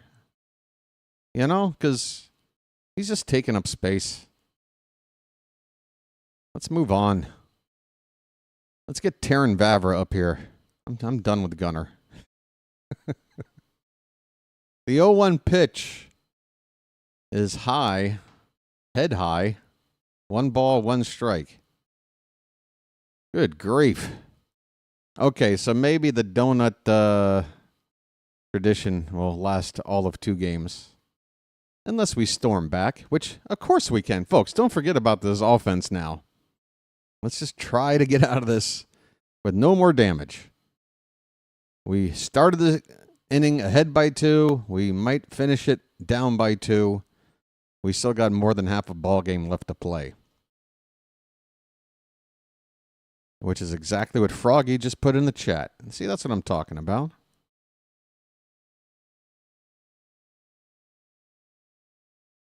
Yeah, Mullins definitely showed a noodle arm on that throw back in. It wasn't even like he was trying to. This ball is going to get through on the right for another base hit. Anthony Santander gets his first hit as an Oriole, and now a ball gets thrown away. Good Lord. Luckily, retrieved quickly enough to keep Bichette at third. The Orioles, man, we need a reset. Wait a minute. They're just going to allow Bichette to go home? Why? Did the ball go out of play? Did it what the hell is this? The ball bounced. It looked like it bounced off the side of the stands, but I guess it hit an area that is technically out of play.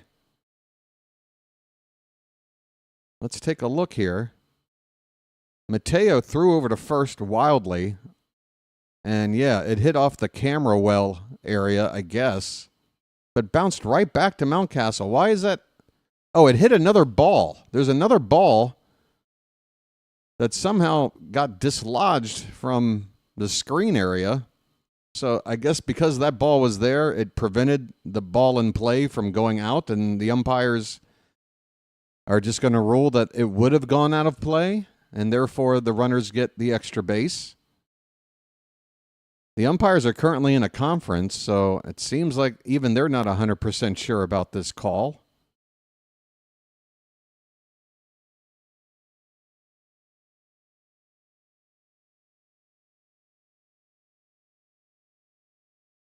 Is Robert back? How long is Robert timed out? Matt, it's okay. I mean, okay, you can let me know about it in the Discord what happened. But yeah, Robert, whatever happened, dude, it was a mistake, and Matt's owning up to it. He apologizes. Hopefully Can anyone just Rob or Matt, do you know how long the timeout was for? Any idea? Hopefully not 24 hours. Because that means he'll miss tomorrow's game with the earlier start. Oh, you don't even know? Yikes. Oh. All right. Well, it's been a bit of a cluster F here. I mean, notice no hat on my head today. Notice I'm running late and I'm all in a huff.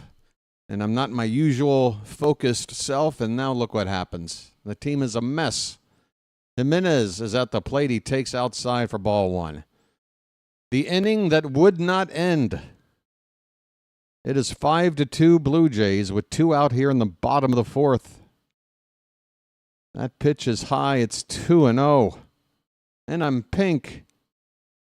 Well, I'm white right here. That's the sun hitting me right in the side. I need to see that if I pull this back. Hey, look at me pulling back the curtain.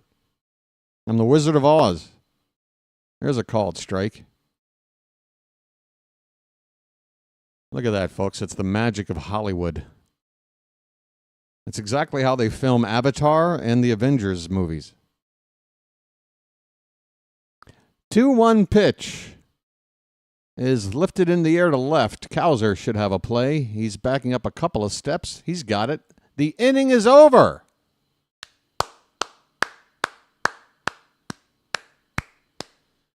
Ugh.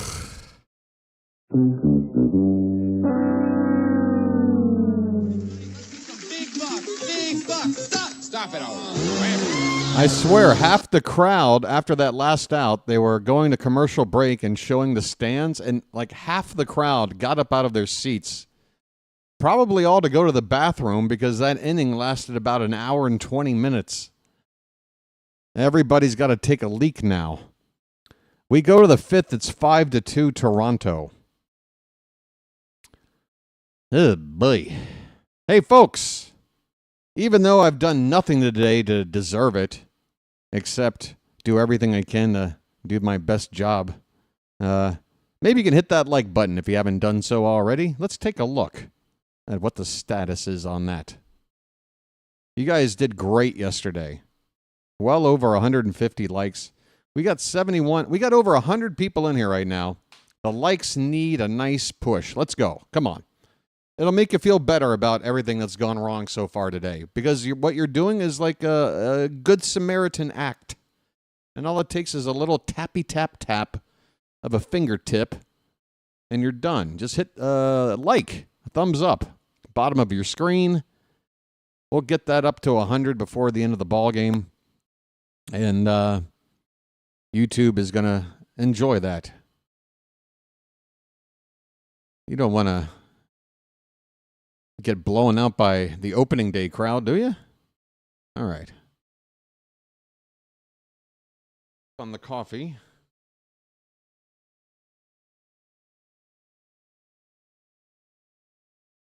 Look, when it comes to the hat, you might say, hey, BW, we need the hat right now.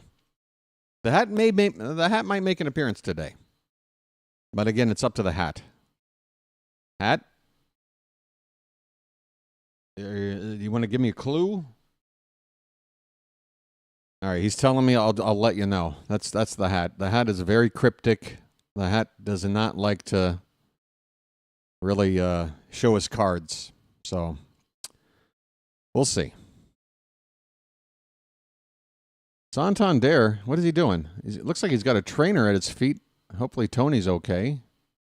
Ryan Mountcastle's up and he takes a strike from Gausman. So now we got to deal with being down 3 runs and Kevin Gausman can lock in here. We got to get this offense up and going here. This pitch is off the plate to Mountie. It's 1 ball and 1 strike. Okay, mount up.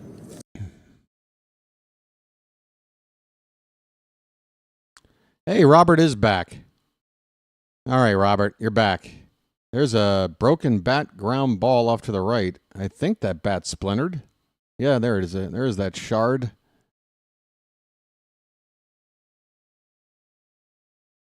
Don't get a splinter now. Be careful with that.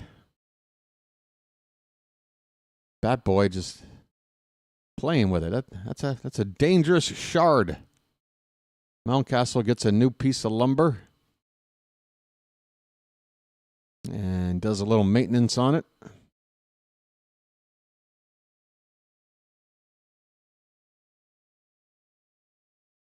That bat shard almost got to third base.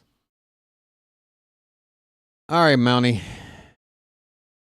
Adjust the batting gloves.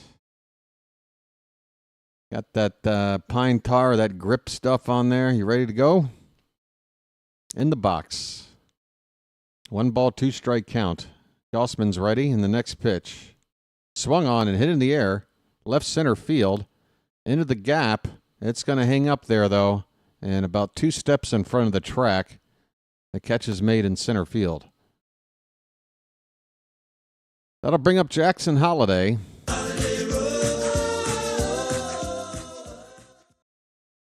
And this is something I'd like to see. We're getting a side-by-side comparison of Holliday's swing and how he's gotten rid of that big leg lift, which was throwing off his timing. Now he's got a much shorter front step, and it seems to have cured his problems. Little toe tap. Robert, sorry again. What happened now? Oh, you're just sorry again for the same thing. Okay. Good Lord. Are we okay, everybody? 0-2 on Holliday.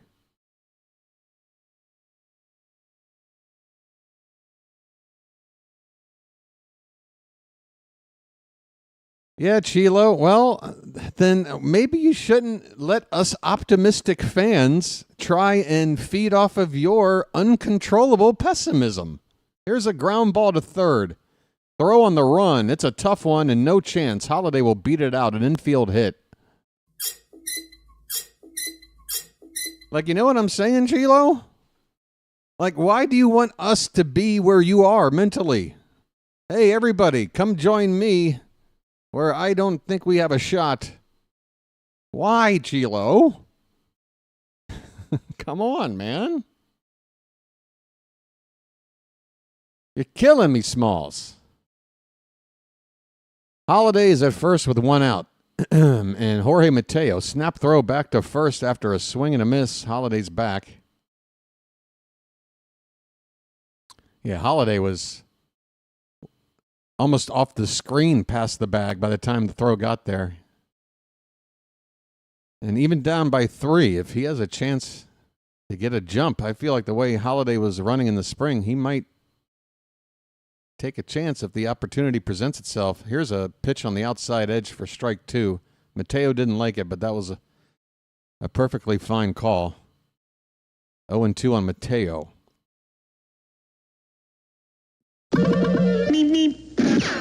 Come on, Jorge. Pitch. He takes a bad swing at a 96-mile-an-hour fastball, 4 or 5 inches above the zone. You can tell he committed way too early. Like he was going to swing no matter what. And never had a chance really to do anything but maybe foul that away.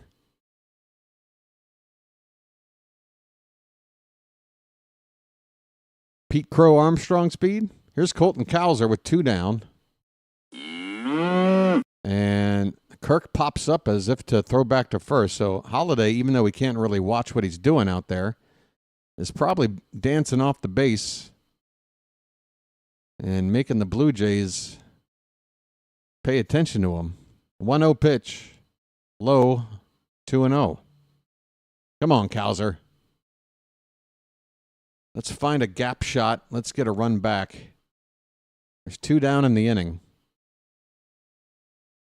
I'd say hit a homer, but I don't want us to be home run dependent. That pitch is called a strike. It was low. It was low. In my humble view, 2 balls, 1 strike. And the pitch. Fouled away. So now that Robert's back and everything seems to be copacetic, what happened? What exactly happened? That's the mystery.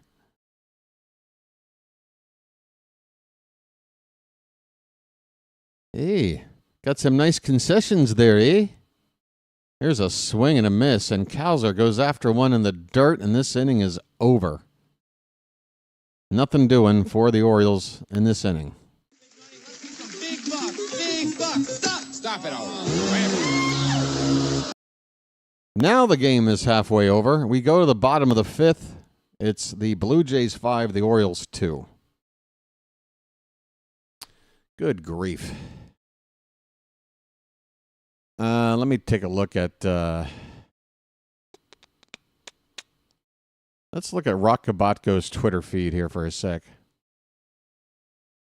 He says, Holliday with a home run and a single. He's halfway to the cycle. It's always funny when you start talking about a cycle.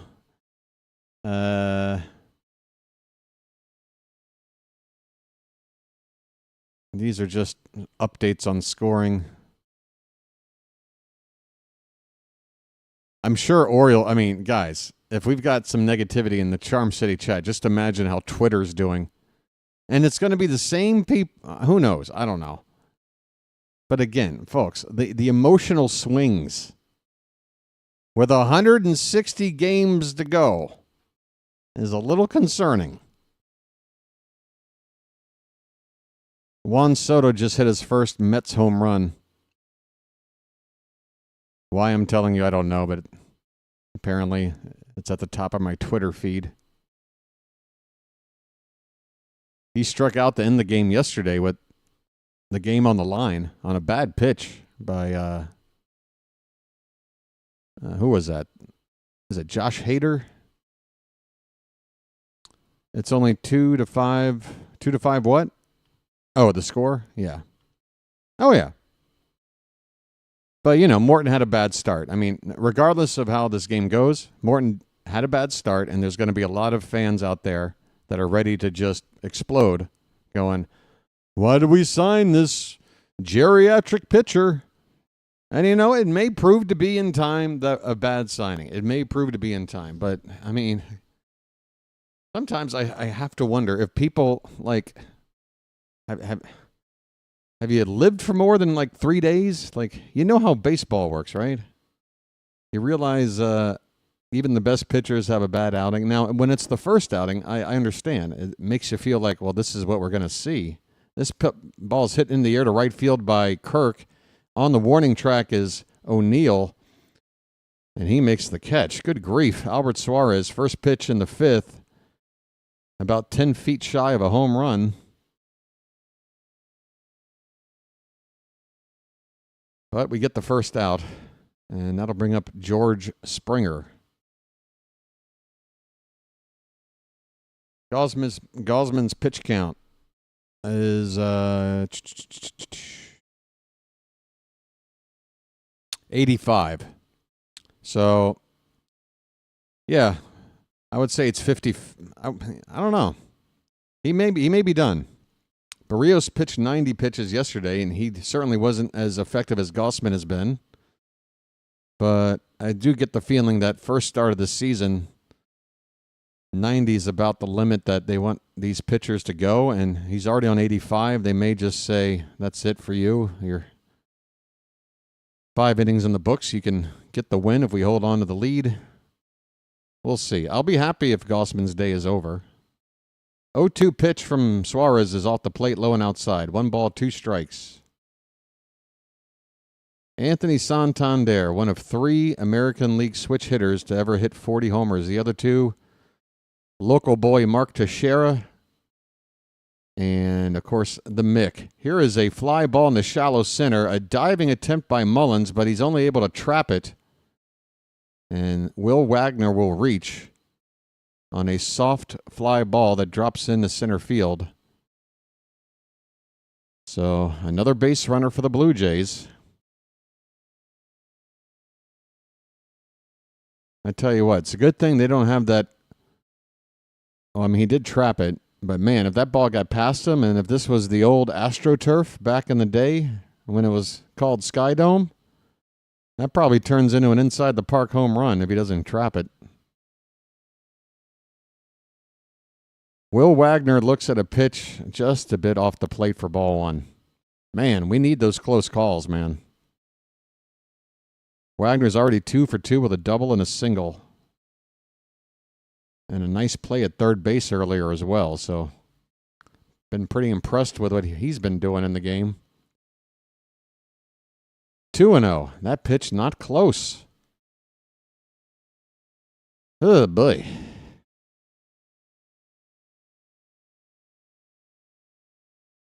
Don't forget, folks, we have the earmuff 8th inning, and maybe we'll go full force with it today. I don't know. We'll see. There's a called strike. 93. The fastball from Suarez. Blue Jays with the 5th highest payroll in baseball. Dodgers, Mets, Phillies, and Yankees. New York, L.A., and Philly. The only teams to spend more. This pitch is up and away. It's 3-1 now.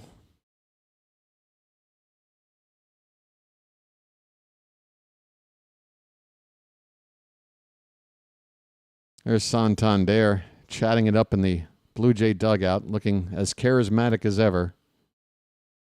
Here's a check on the runner. He's back.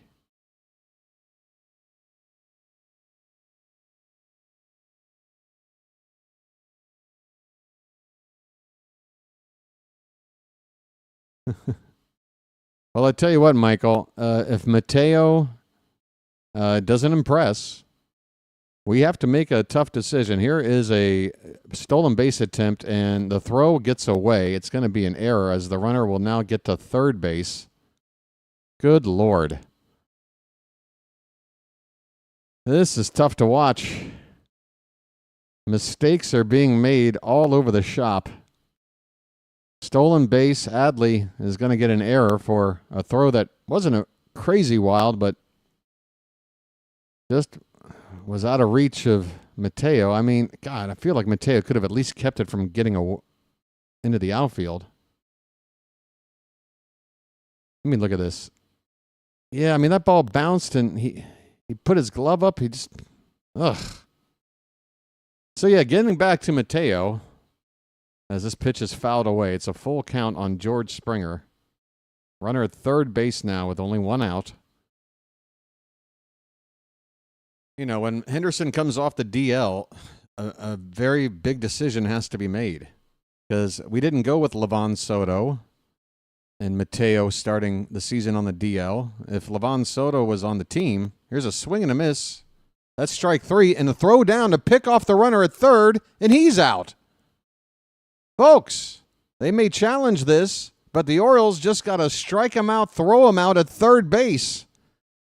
A very unconventional double play as it stands right now. And I think they're going to challenge this. I think his hand might have gotten in there. But the one thing I will say is that it might not be conclusive enough to overturn it. They are challenging.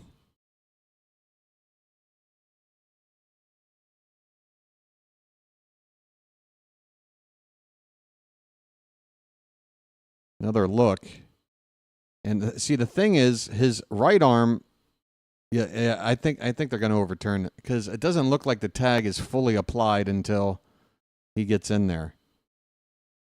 Westberg just sort of swiping around the body there, but without really getting that glove in there. He just needed to really reach a little farther. Reach, Westy, reach. He kept reaching, and the runner kept moving farther away as he got in there.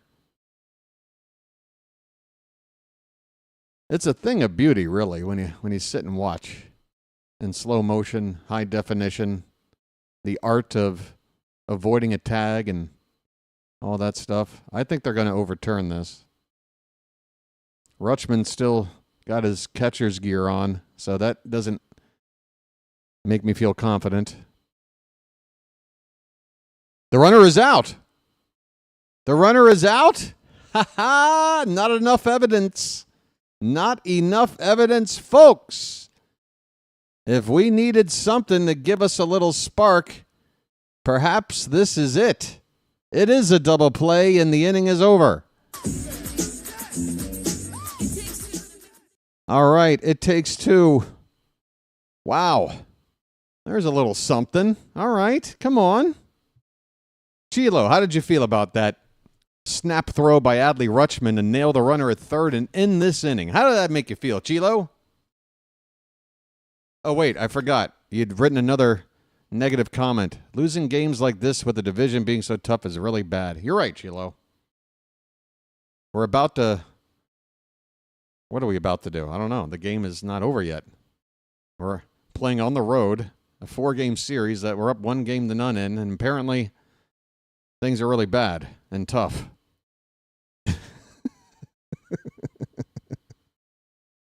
Ah! Oh, boy. All right. I need needs a tune-up. I'll be right back.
Hi.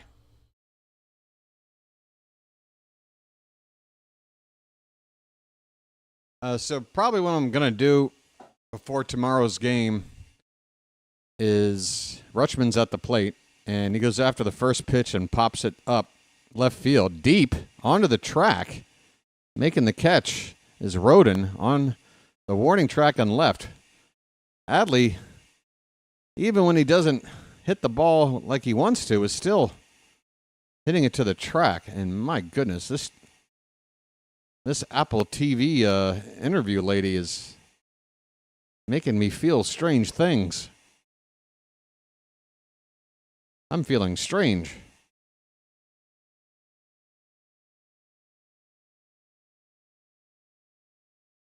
And that pitch is fouled back by Jordan Westberg. West is that way. 5-2 Blue Jays, top of the sixth. The Orioles had a 2-0 lead. It's long gone. There's one out. Nobody on base. 0-1 the count.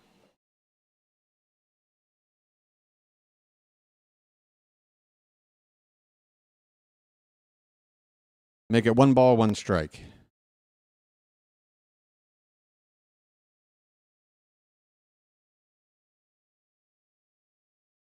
This is a life hack, folks. You just heat up more hot water, get it boiling hot, add it to your room temperature coffee, and you've got a second cup. Like, I mean, you can call it a Baltimore miracle if you want. Where is that button? I don't know where that button is. Call it the Baltimore miracle or some shit. There it is. That pitch is fouled away. 1 ball and 2 strikes.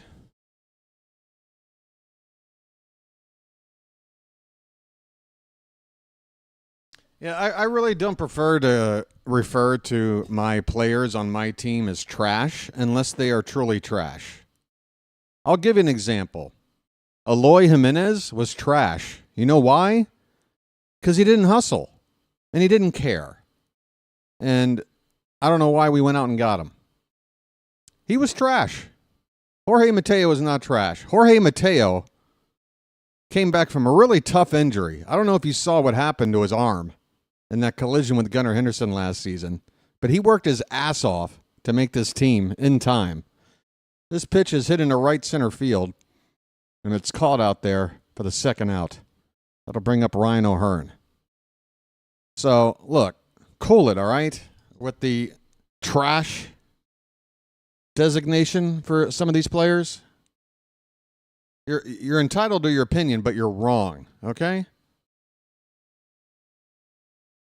Just letting you know.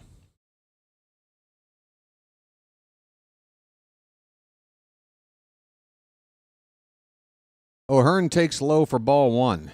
Gausman is still out there. I failed to report that. He's up to 93 pitches. This should be his last inning. Trying to make it 6 full innings here. And O'Hearn fouls it back to make it a ball and a strike. Base is empty, 2 down. 5-2 Blue Jays. Like, I don't mean to, you know, I just, look, again, we're in game 2, folks. You've got to chill. O'Hearn fouls it away. 1 ball, 2 strikes. Just look, for my own sanity, you know, we got to be level-headed about this. I agree with the fact that Charlie Morton had a bad outing, and it's concerning. Even Suarez, I'm a little worried about after how he's looked. This pitch is fouled away, and the defense looks a little shaky today. Some wild throws and mistakes. But, you know, it's a long season, and you can't put too much into one game. This ball is hit into left center field and will be caught for the final out. I mean, just as an example, just to show you that it works both ways. That's the final out of the inning. Gausman's day is likely over. Bottom of the 6th coming up. It's 5-2 Toronto. After the Orioles yesterday went off and had the best-looking offense in baseball across, you know, the league, you looked around at all the pundits who were, you know, selling the O's a bit short in their projections in the spring, you know. Suddenly they've all said, man, the Orioles, we were sleeping on them. Man, they are loaded. I'm like, yeah, I know. The offense is loaded. We knew. That's why we feel. That's why I feel that we're contenders, even though our pitching might not be as good as the elite pitching out there. And look, I don't think just Corbin Burns is the difference between an elite pitching staff and one that is incapable of success. It's just that you want that frontline starter. More importantly, for that first playoff game than anything else. And Corbin did it for us. It was the offense that wasn't there for us last year in the playoffs. 1-0 and 2-1. Those were your games.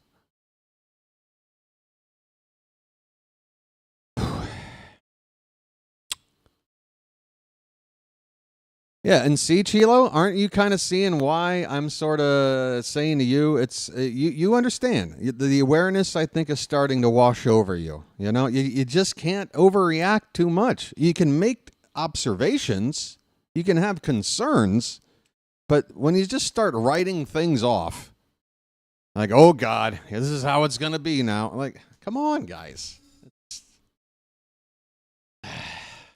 I've had this speech probably 35 times last season. I didn't think I'd have to do it by game 2, but here we are. Here we are.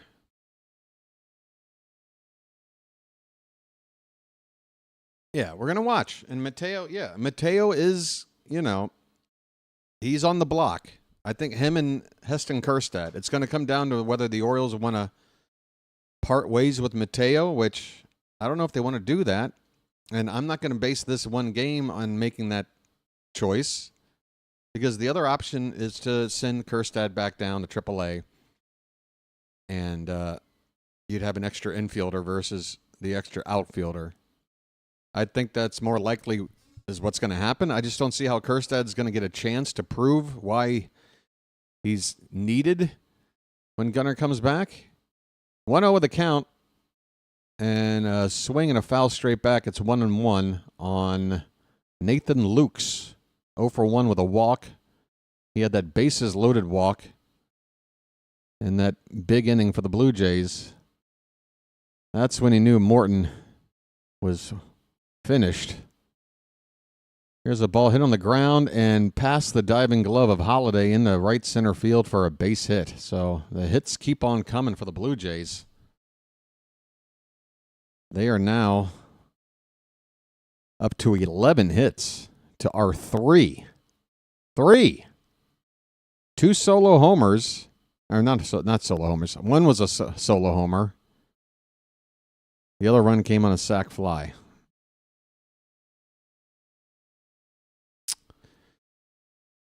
Roden at the plate. Runner at first, nobody out. And ground ball to third. What happened there? Nobody was covering the bag, and only just getting the out at first is Westberg, the third baseman. Who's covering second? What happened there? Holliday, where are you, buddy? What is Jackson Holliday doing? He just stood and watched. Dude, double play ball. What are you doing? All right, now see, there you go. You want something so whoever said Mateo was trash, are you going to say that about Holliday? Because guess what? That was more trash than anything I've seen Mateo do in his entire Oriole career. But I'm not going to say Holliday's trash. But what he just did, or more to the point, didn't do, was there's no excuse. There's no excuse for that. What are you doing? Standing there. You're just standing there. What are you doing? Even if you don't think what's going to happen is going to happen, like, put yourself in a position where you're doing something to help the team. And here's a ground ball up the middle for a base hit, and that'll drive in a run. It's 6-2 Blue Jays. Bo Bichette with an RBI single, making it 6-2. Man, oh, Shevitz. Ah, boy.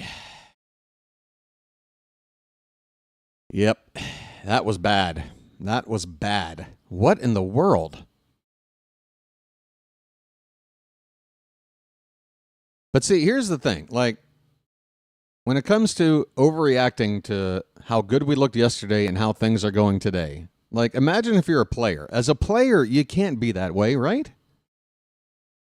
Imagine if you're an Oriole player and you're like, wow, opening day, we kicked butt.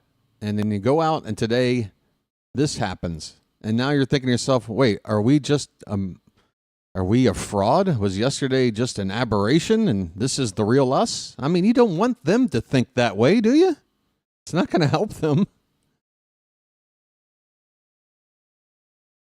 Let's just hope we had a stinker, and that's it. It's a 4-game series against a division opponent on the road. At the end of the day, if we take 3 out of 4, or even if we split, considering we don't have Gunnar Henderson in this lineup, and, you know, we don't have what we thought would be our opening day starter like Grayson in the rotation. I mean, you know, I'll take a split if that's what we wind up getting.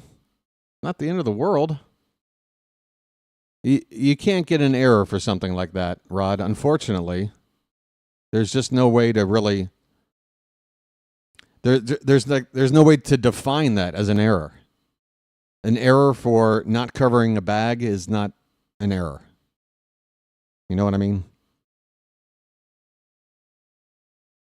Like, it's not a throwing error. It's not a fielding error. It's it's a mental mistake. It's a huge mental mistake. But it doesn't go down as an error.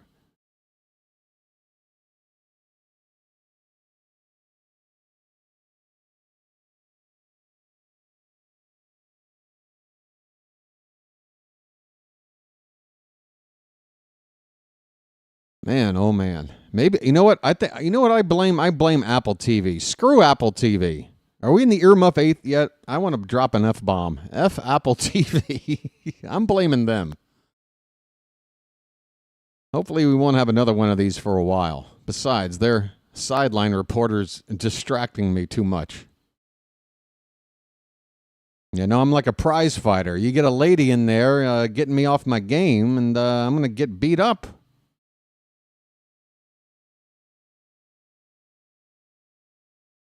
Here comes the payoff pitch to Guerrero. Runner at first, 1 out. Swing and a miss. Throw down to second, and they've got him. It's a strike him out, throw him out. The second one of the day. Folks, if we're going to be happy about something, hey, be happy about that, all right?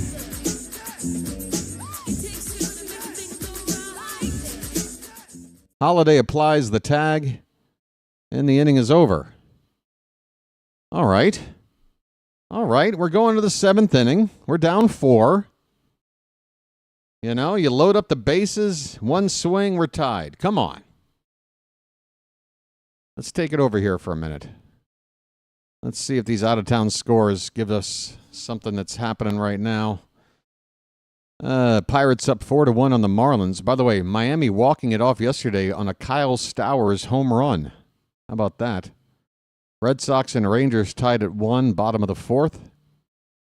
The Rays beat the Rockies earlier, 3-2. Mets up 3-1 on Houston, bottom 4. Coming up later, A's and Mariners. Braves and Padres in about 25 minutes.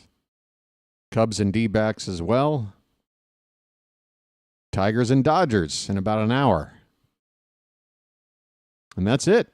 There's several teams with a day off after their first game, so bit of a light schedule. Hey there, JJ. How you doing? JJ made it. And JJ, I saw you hit 5,000 subs on opening day, buddy. I knew you would. I knew you would. I'm so happy for you, buddy. JJ, folks. I don't know what button to press. I don't know. I'm sort of off my game. This is great iced tea. All right, you get the "This is great iced tea" sound effect. Yeah, JJ, do me a favor and redirect your people over to me at some point. I need to hit 2,400. I was hoping to hit it tonight. I wonder what the actual number is, because I think this live subscreen only updates every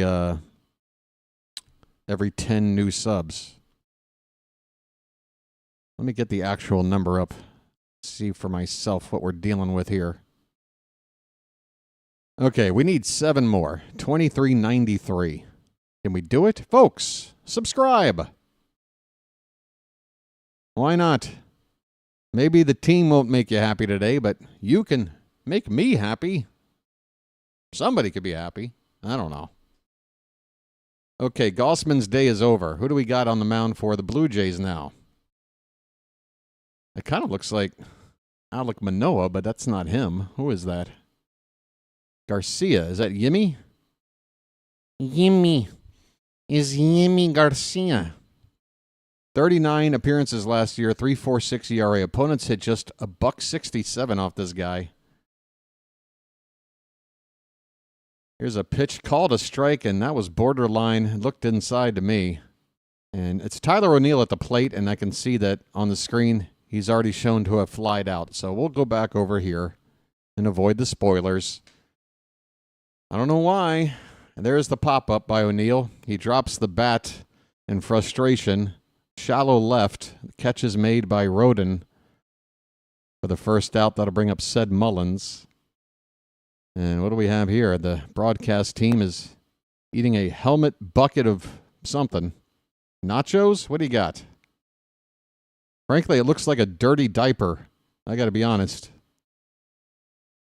That looks like a diaper change. And he's got a sippy cup as well. What are you, a toddler? What are you doing? This pitch is fouled away by Mullins. Folks said, now you know what to do. So the broadcast team is enjoying a sippy cup and a loaded diaper for a mid-game snack. I'm glad they showed us. This pitch is high, 1 ball, 1 strike.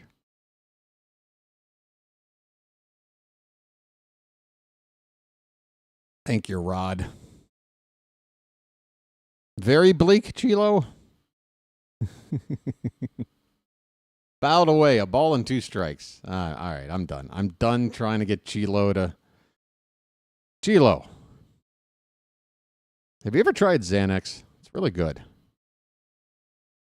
How about a bong hit? You want a bong hit, Chilo? Dingleberry 420. With a name like that, could you hook up Chilo with a bong hit? This pitch is in the dirt. 2 balls and 2 strikes on said Mullins. Good evening. Yeah, Dingleberry. We've got a lot of fans that are feeling down because of the score. So do us a favor, Mr. 420. Pack a bowl and pass it around. 2-2 pitch. Upstairs, ball 3. Full count on Mullins. Hey, we're down 4 and the bases are empty, but I don't care. You're going to get a bugle anyway.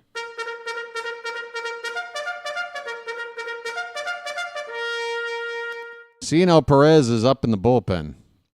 Pitch. Popped up. Out of play, though, and we'll do it again. Come on, get happy. There's still 160 games to go. Come on, get happy. It's not even frickin' April yet. Come on, get happy. Over 6 months of baseball to go. Come on, get happy. All right, there. Is that working? Good Lord.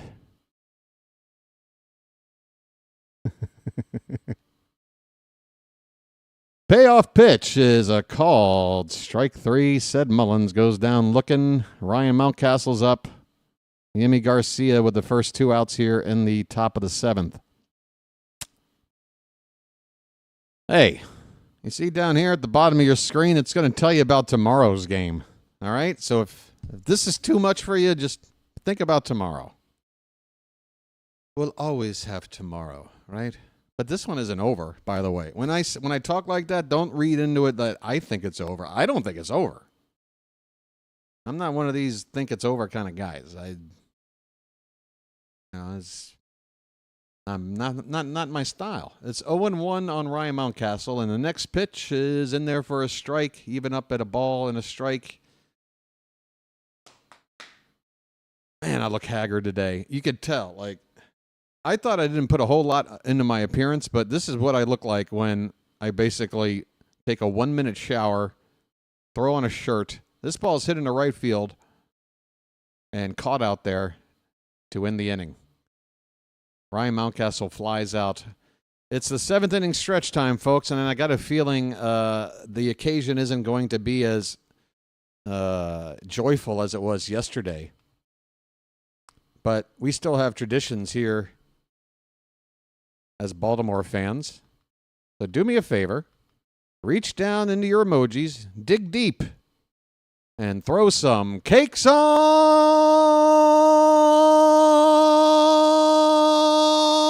the griddle. Get them cakes up, folks. Thank God I'm a country boy. Thank God I'm a country boy. Thank God I'm a country boy. Thank God I'm a country boy.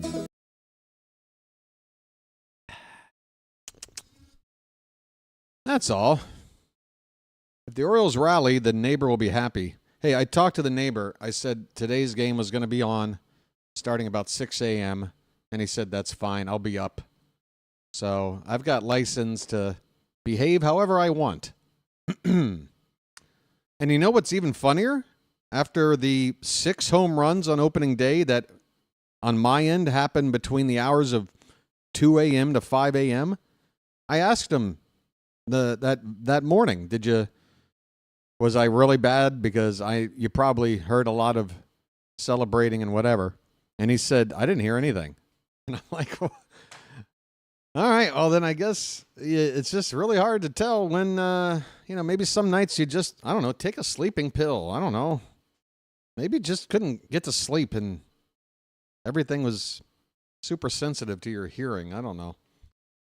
It's just funny that I announced 6 home runs. I did the bye-bye birdie. I was going crazy, but he pounded on my wall when I sang one line from John Lennon's Imagine. as a parody song. No, it's not exactly. Hey, speaking of 420, look what I got.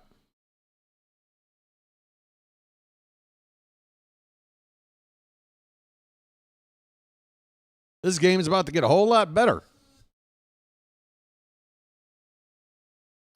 I don't know what you come to do.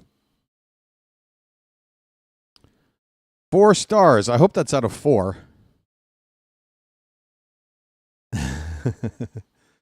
Sometimes you eat the bar. Sometimes the bar eats you.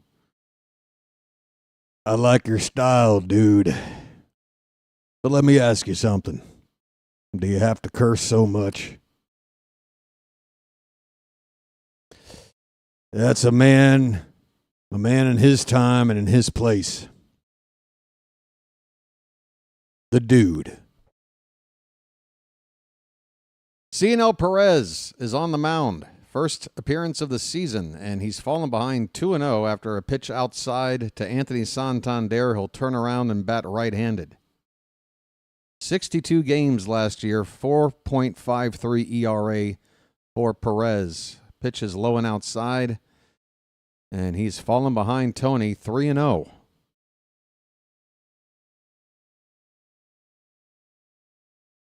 I don't know you, Froggy, but I tell you what, the algorithm has got to be a little bit little less knee-jerk. You know what I mean? Like, I was watching one video of highlights of like the best shots of snooker or pool or billiards or, whatever form of playing with a cue and hitting balls in the pockets. I was watching like this compilation of like the best shots, right? It was like a 20-minute video, and it was great. I was amazed. And so I'm done with the video, right? I go back to like my YouTube search, like my homepage. And like suddenly 75% of all recommended videos were billiards related. Like suddenly, like this is my life now. Andres Jimenez has got an 0-1 count.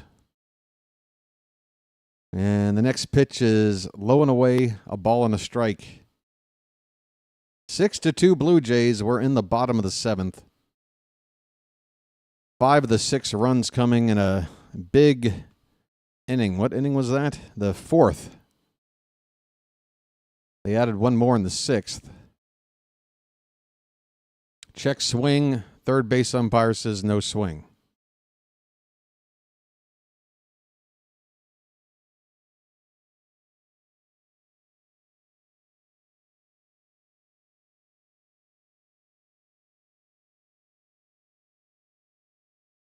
Pitch. That one sliced foul off to the right. Count even up at 2-2.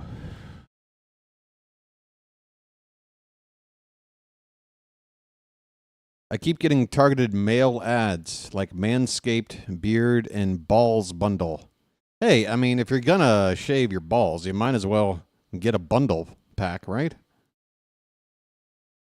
2-2 pitch.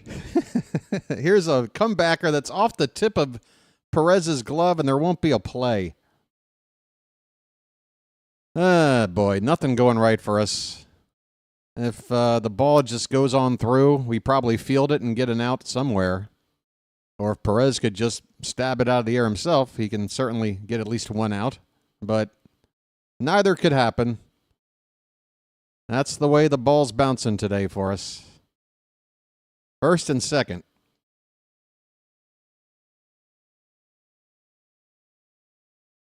Yeah, Kevin, it's only natural to react that way, though, right? I mean, you go to jump, and you're thinking, I can get that, and then the ball just keeps going higher, and suddenly you realize, shoot, I'm jumping higher than I'm not going to be able to get this ball. But it's too late. You've committed. Ball's hit right back at you. Kevin, what can you do?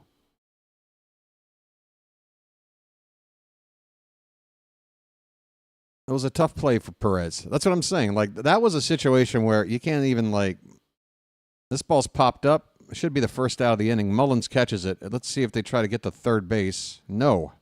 Mullins able to get the ball back in. Runners stay put at first and second. One out. There's an active streak that Perez is leading the entire Major League Baseball relief pitching core in, but I don't want to say what that stat is because I feel like I'd be jinxing it. But it's a very, very good stat. Let's just say that. Perez is the owner of a streak that's nearly double the length of the next closest person with this stat. I wish I could tell you what the stat was. But I'm not about to, be blamed for anything. Here's George Springer in a check swing. Appeal, no swing. 1 ball, no strikes. Springer's 2 for 3. You can tell he's been busy today. That black City Connect jersey, or midnight blue maybe, is caked with dirt. There's a called strike. 1-1 the count.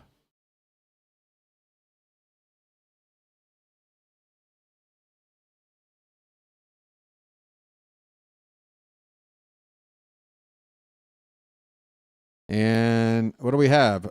Wow, Perez, it looks like he balked. Wow. I mean, what's left? What is left? Errors. Guys not covering bases. Wild pitches leading to direct runs. A balk. What the hell is next? What haven't we done wrong today? This has been tough. This has been tough. But thank God. What's more important is how we respond tomorrow, okay? If we respond tomorrow and we look flat, then yeah, I'm worried. But if this team has got a good head on its shoulders, then they're going to recognize it's a long frickin' season.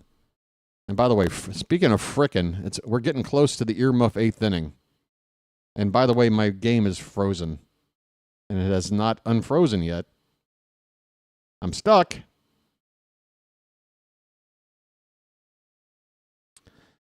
I'm going to have to hit refresh, which means a series of clicks and what have you. Let's go. All right, game is back up.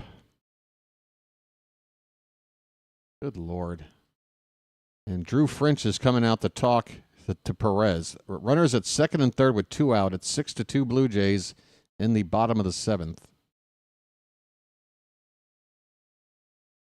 Are you going to click for me or not? Okay, whatever. I can't even get sound. Everything is going wrong today. Oh, there we go. I've got the sound now. Okay. Ernie Clement is coming up to hit. Wait, you weren't in the lineup originally, were you? So that's what we have here. Drew French out to talk with Perez as the Blue Jays are going to get a pinch hitter up, a right-hander to face Perez. It's Clement taking over for Will Wagner, who was 2 for 3 with a double and a run scored. They lifted him. They want to put their foot on our necks and try to get these 2 runs in with 2 down, 2nd and 3rd. Pitch from Perez to Clement is low for ball 1. 6-2 Blue Jays.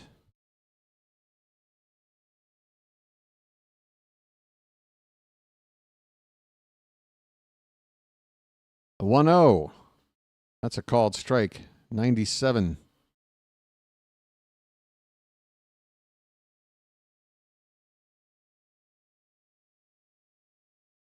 Clement last year really did better against right-handers than left-handers, so doesn't seem to be all that better against southpaws. If anything, no difference at all. But they're going to pinch hit him here. Maybe Wagner's just extra bad against lefties. 1-2 pitch. That one is somehow served out into left field, and that's going to get down for extra bases on a pitch that was maybe 2 inches off the ground. What can you do, folks? It's a 2-run double, 8-2 Blue Jays. This game is getting out of reach, and nothing is going our way. My goodness. Let me look at how this pitch. This was definitely below the zone. Oh, yeah, and inside. Look where that pitch was. How the hell? What can you even say, folks? You can't blame Perez. That was an amazing piece of hitting.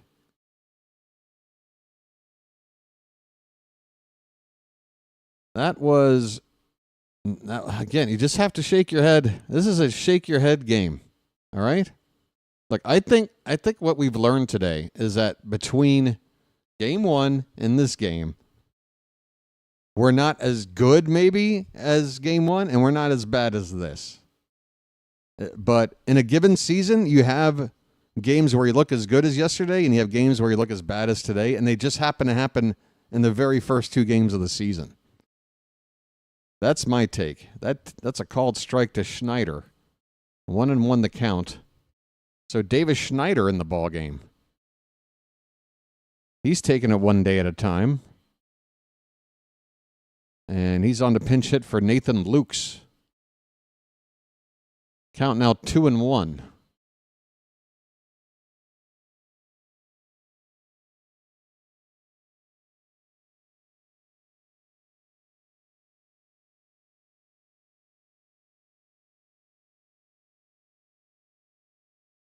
The 2-1 is popped up and out of play, foul off to the right. 2 balls, 2 strikes on Davis Schneider. He's got one of the better mustaches in the league, it has to be said. I think he's the guy I got confused with Ernie Clement yesterday, because I thought Clement wore the same glasses that Schneider's wearing here. 2-2 pitch. Oh, come on, Blue. Blue. That is a perfect pitch. Bottom outside corner. Perfect strikeout looking pitch. Screw you. Payoff pitch. And that's upstairs, and that's ball 4. Jeez Louise. We had strike 3. Why don't you wake up and smell what you shoveling? How about this? Peace, love, dope. Now get the hell out of here.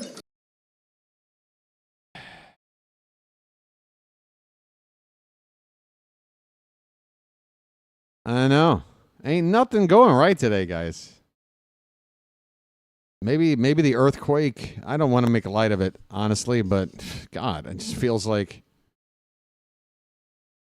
ominous, you know? Definitely freaked me out.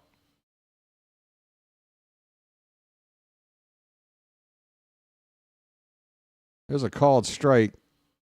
I mean, right now there are skyscrapers in Bangkok that have cracks just running straight across, you know, like the lower floors. So people are scared to go back into buildings. Here's a swing and a miss. It's 0-2 on Roden. 2 down, runners at first and second. It's 8-2 Blue Jays as they've added on a couple more runs here in the 7th inning. Yeah, Thailand and Bangkok typically doesn't feel trimmers. Here's a ground ball to Mateo. He'll throw to first to get the final out. But again, the Blue Jays add on a pair of runs. Cino Perez not looking too sharp. 14 hits for the Blue Jays. The Orioles have 2 errors and 3 hits. It is ugly. It is ugly, folks. But guess what? It is now officially the 8th inning, which means it's the earmuff 8th inning, which means I don't have to just say it's ugly. I can just say, this is fucking ugly. Jesus Christ. Holy shit, is this bad today? All right, folks, get it out of your system. It's the earmuff 8th. Damn it all.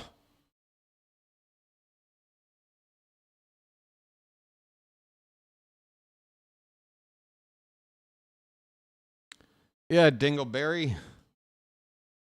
There was an earthquake in the region.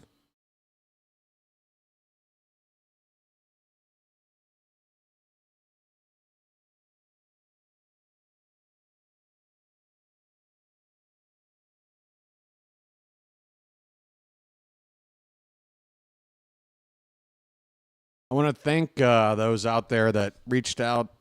Some people on my Twitter, some people on the Discord, some people through comments sections on my YouTube channel, some people on my Facebook, everybody checking in, making sure I'm okay. Again, I did not, I was fortunate to be on the opposite side of Bangkok, where farther away from the epicenter of the quake. So if there was even a little just flutter here, which there probably was, but I was sleeping at the time.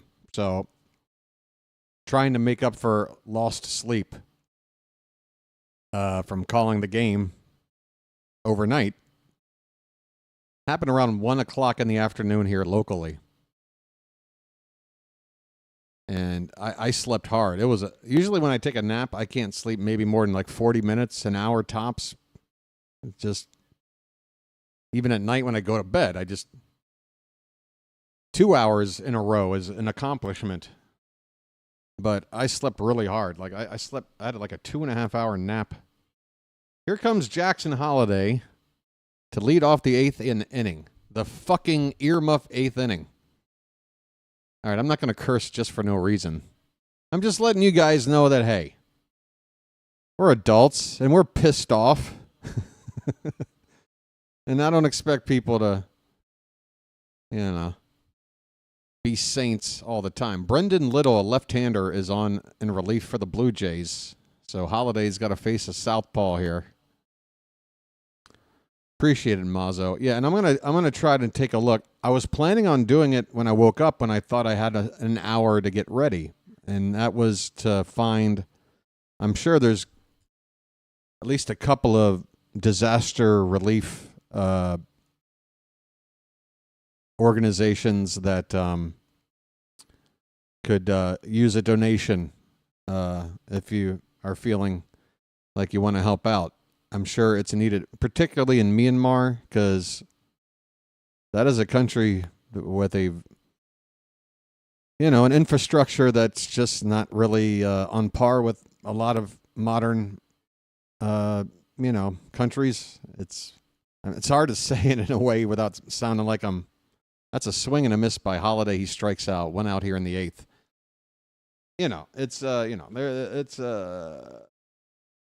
It's the sort of place that really isn't prepared to handle an earthquake, especially of that magnitude. Although they don't have giant skyscrapers to fall down like Bangkok does. I don't know if anybody saw the footage of the one building that just went down. It was under construction, which I feel like led to the reason. It was probably not structurally sound. Jorge Mateo up, and first pitch is a strike. 1 out here in the top of the 8th. 8-2 Blue Jays. Next pitch is fouled away. It's 0-2. But yeah, a lot of concerned Thai citizens in the Bangkok area. Bangkok has like half, if not more than half, of the entire population of Thailand. It is a huge, huge, huge city. Swing and a miss by Mateo. And down he goes. Terrible at bat. Another one. Mateo's had a really bad game. He has. But, it's not because he's sitting there not giving his effort, not trying. He cares. So I'm not going to call him trash. And I would hope you fans that consider yourselves fans, that love your team, that have every reason to be critical when it is merited, don't just start calling players trash. I don't like that. Here in the Charm City chat. Doesn't seem too charming to me. 2 outs. Here's Colton Cowser swinging a miss. I've barely hit the soundboard at this point. Ugh. Jeez.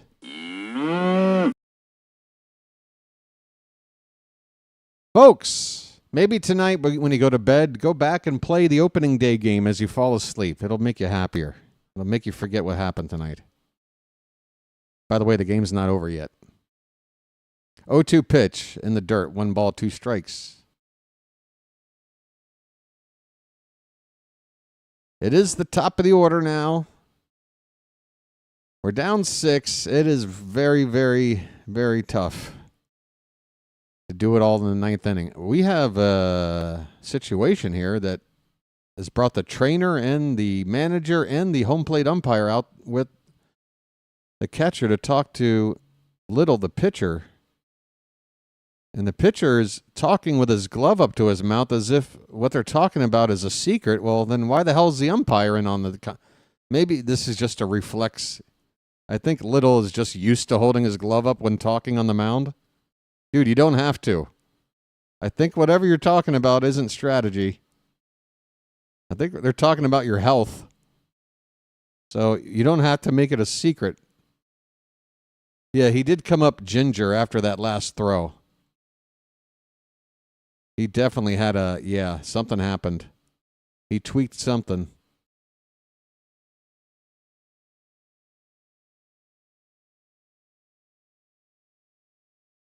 Amazingly, he's still out there. And he's going to try to throw a pitch here off the mound, and that was wild. I don't know if that's an indicator or not. He's going to throw another one. Again, well off the plate outside.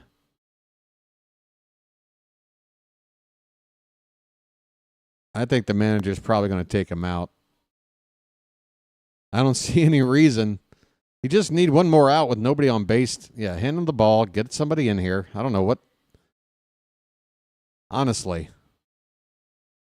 I don't even know why he threw one pitch. Never mind 2 or 3. Looks like Sandlin is going to come in to replace Little, and he'll be given as much time as needed to warm up, as it's an injury replacement. 2 down here in the top of the 8th. 8-2 Blue Jays.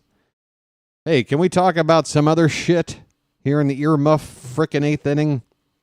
Hey, Cantankerous. Chuck Thompson used to say, you're not as good as you look when you're winning, and you're not as bad as you look when you're losing.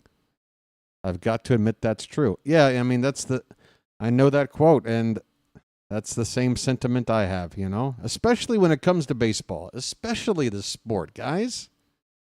You're talking about a game that is split up into 162 little pieces, you know?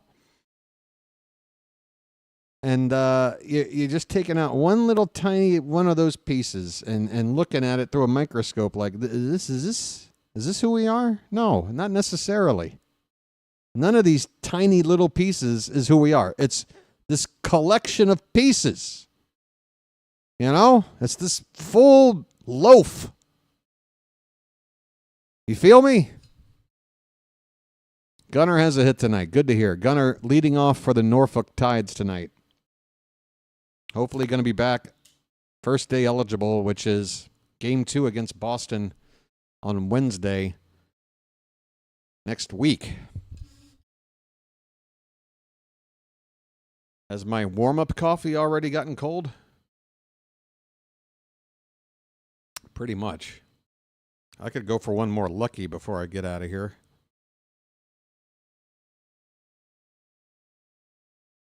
Especially with a pitching change, that might take a little bit extra time. Oh, folks. Folks. I'm going to take a look at that sub count again. I can't help it. That'd really be nice, but I just don't see how I'm going to get anybody between my lack of professionalism on display tonight and the way the team's looking. And, of course, you're not going to meet the same numbers as opening day.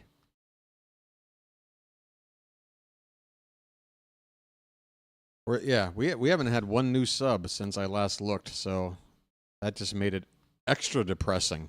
That's even more depressing. It hasn't moved. So enough with that then. Yikes. Thought we could get there to 2,400 tonight, considering it would have required less than half the amount of subs we got yesterday, but dims the brakes. Nick Sandlin. He's got a bit of a sidearm delivery. Just sort of whips it. I tell you, that does not look like his pitching delivery. Looks like it hurts to do. Never mind what kind of damage it actually is doing to the arm. But it's working for him, I guess. Yeah, Kramer is tomorrow against Scherzer. Sagano on Sunday against Chris Bassett. Home opener Monday, Cade Povich against Garrett Crochet. Day off Tuesday. Wednesday, Gunnar comes back. That's your itinerary for the week. 2-2 pitch to Cowser is swung on and missed, and that's it in the 8th. Bottom half of the 8th coming up. We are down big and running out of time. It is 8-2 Blue Jays. What can you do? What can you do? With a brat like that always on your back, what can you lose? What can you do? What can you do? With a brat like that always on your back, what can you lose? Lose.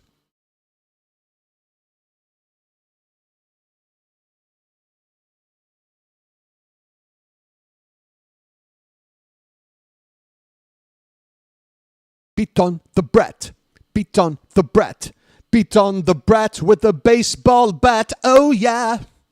Oh yeah. Oh oh. Oh, yeah.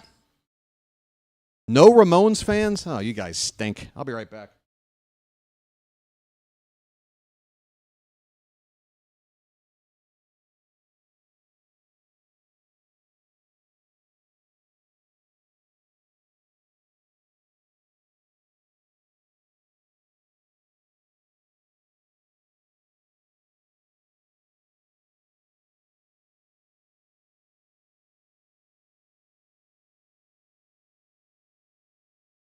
Hey, when I say you guys stink, I mean that affectionately.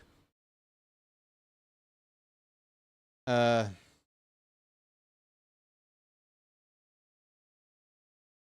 stink too.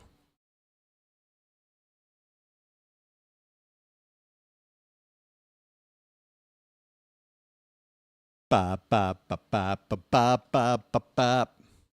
I wanna be sedated. Hey, after this game, I want to be sedated too. In fact, I'm already well on my way.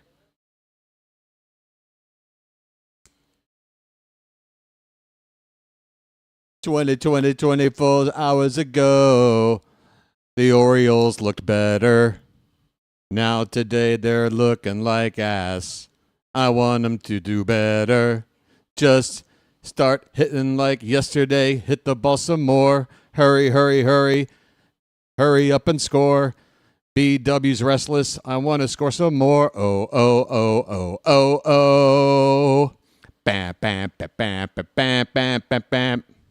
I want to score some runs." Gregory Soto is on the mound, and he's fallen behind Bo Bichette 2-0. Might as well use him now. Good of a spot as any for him. Down 6 in the 8th.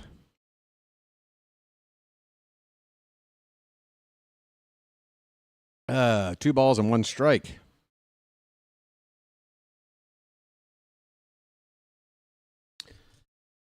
Oh, yeah, you can make a career out of 3 chords. Green Day did it, too.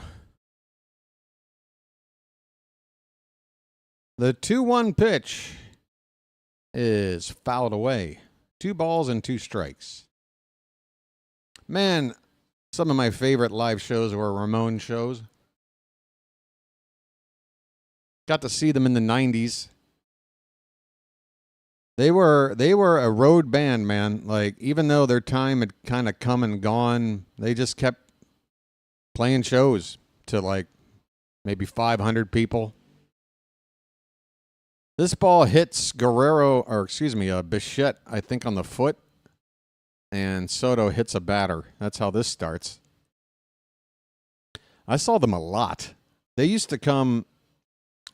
I lived in Myrtle Beach in my final 2 years of high school and first 2 years of college, and they used to come to this place called the Purple Gator in North Myrtle Beach every year, at least once a year.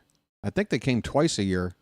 At least once, so I think I'd say 5 times just right there. I've seen them in a couple other venues as well, but I mean they're a band's band. You know what I mean? Like they're a band on the road, a band on the road. I wanna be buried in a pet cemetery. They're great. You know, if I had a kid, probably one of the first bands I would introduce them to is the Ramones. I'd give them a Ramones album and say, play this, kid, and I'll talk to you tomorrow. Let's see how you're doing tomorrow.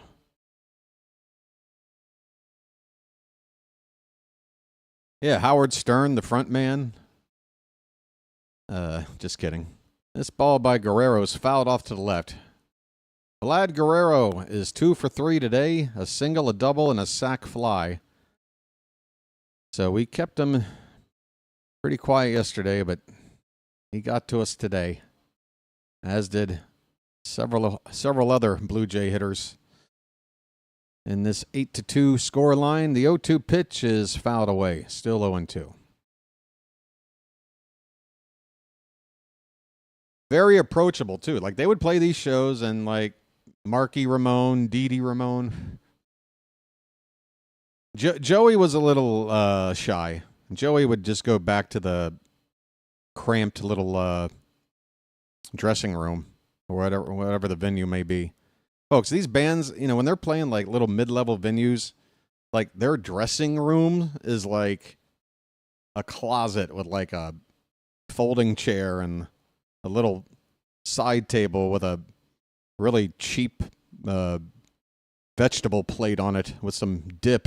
That's your dressing room. It is not.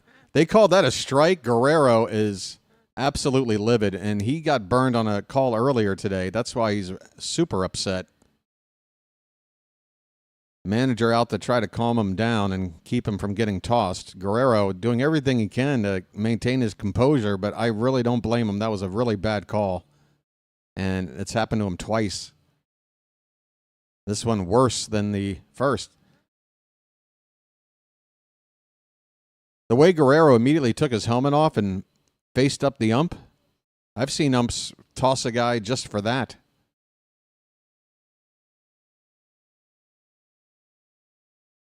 But Guerrero's still in the ball game. Take me to the show. Hurry, hurry, hurry.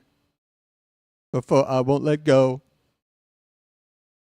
I can't control my fingers. I can't control my toes. Oh, oh, oh, oh, oh, oh. I see. Oh, there's O in that song for the Orioles. A lot of O's in Ramon songs. They're an unofficial Oriole band. There, I said it. 1-2, the count on Anthony Santander. Runner at first, 1 out. And he fouls one back. Still a ball and 2 strikes. I think I explained it, Chilo. Guerrero got robbed in 2 ABs by the same ump. He's had a nice day, but it could have been even better for him. He feels cheated. I would too. That's a called strike 3 on the inside edge, and now Tony has words, although this one did hit the corner. But I think Tony's doing it just sort of to be getting Guerrero's back and saying, yeah, this ump stinks.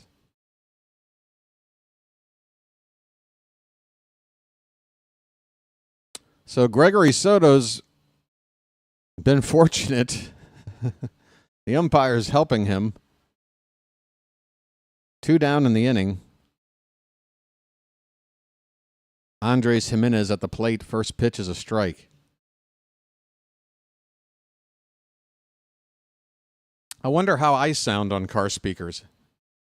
I wonder if anybody is driving and tuned into this. Has anyone here ever had me on while they're driving? Hopefully not watching, but just listening. I can just imagine just heading down the highway, BW on the call. That's pretty cool. Then the cop pulls you over. Oh, right now, huh? Hey, Kevin. Give a little love tap to the horn. There's a called strike 3. Soto gets Jimenez looking. So I guess that's 3 strikeouts for Soto.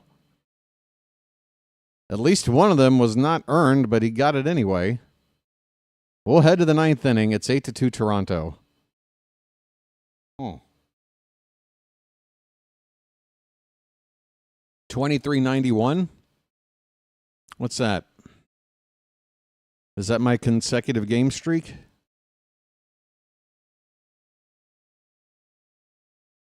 Oh, subs. Oh, it did show a 1. Hey, well, that's weird because it's actually 2393 when I look at it over here. I don't know what.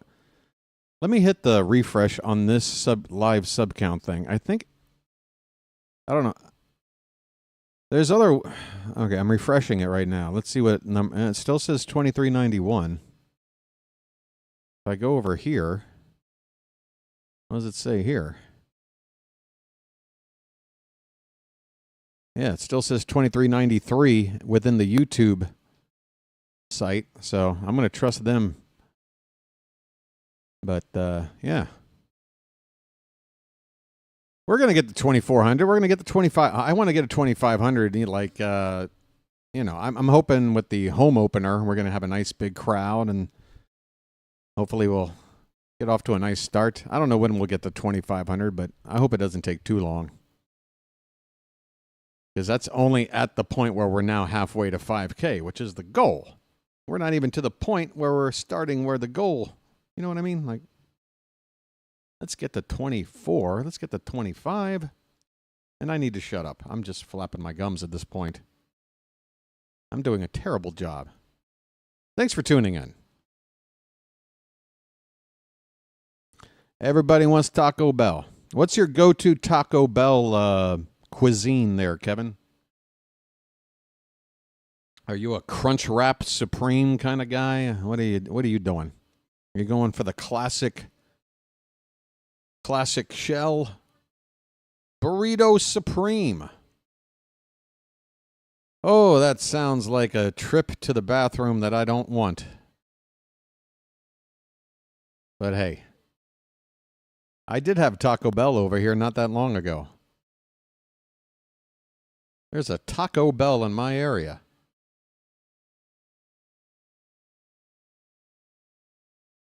Here is Adley Rutschman to start the 9th inning.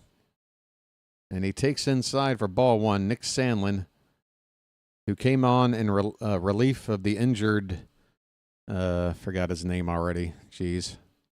Little is still out there.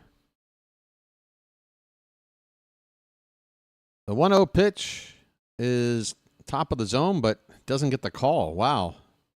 So Toronto, they've got the lead. They're comfortably ahead, and the game is nearly over, but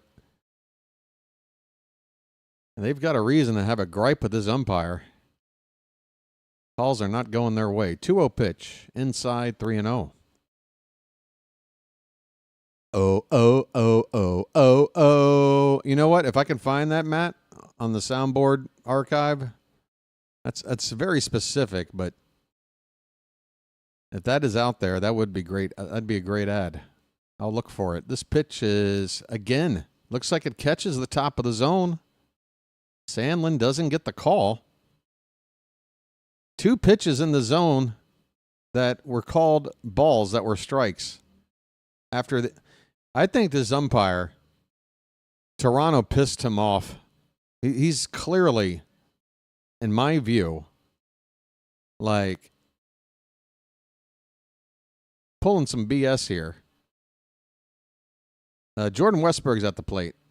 Check swing on a bad pitch. He went around. And it's 0-1. I got a feeling something happened midway through this game or so. Because it wasn't like this in the beginning of the game. Except that first one to Vlad. That one.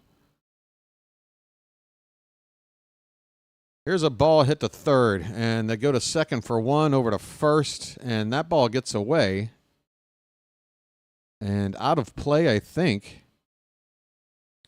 So it'll be a fielder's choice and an error if the runner is granted second base, which they haven't put him there yet, but I think he's... we got to highlight a Gunnar Henderson, and there is a line drive base hit for Gunnar in the bottom of the fourth. Thank you for that highlight there, Apple TV. I'll give you a tip of the cap for that. Gunnar with a base hit, and I got to see it right here and now. Ryan O'Hearn at the plate. And first pitch, ball one. All right, well, if this umpire's got some kind of beef with Toronto, let him have the beef. Give us a window to get back into this thing.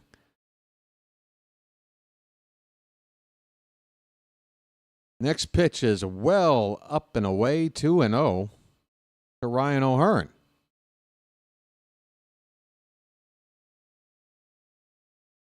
As we get a look at the Orioles injury list, Gunnar Henderson, Grayson, Tyler Wells, Chase McDermott, Trevor Rogers, Andrew Kittredge, Kyle Bradish. Yikes, pitch. Outside 3-0. All right. All right. Sandlin might not have it right now. Take another one, Ryan. I don't mind like a rally that takes an hour to pull off. That's ball four, folks. That's a 4-pitch walk. I'm walking here. I'm walking here. Still a lot to do to make it interesting, but something's better than nothing. Tyler O'Neill's going to come up with 1 out and 2 men on base. Let's see what we can see. See, like right now, actually, the natural light is, I see myself on the monitor over here. And, yeah, I look more natural right now than normally with the light or with the sun as well. Like, this is perfect time of day, 9:05 a.m. Write that down, 9:05 a.m. Everything looks good. Tyler O'Neill.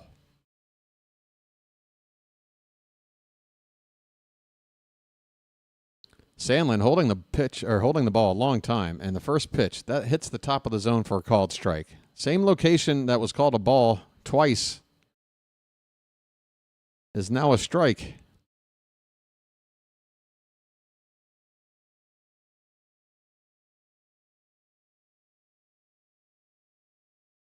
Here's a swing and a miss, and it's 0-2 on Tyler O'Neill.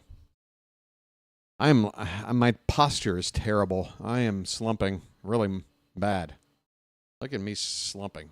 All right, I got to straighten up. Come on, man. Straighten up and fly right. I know this game's been tough.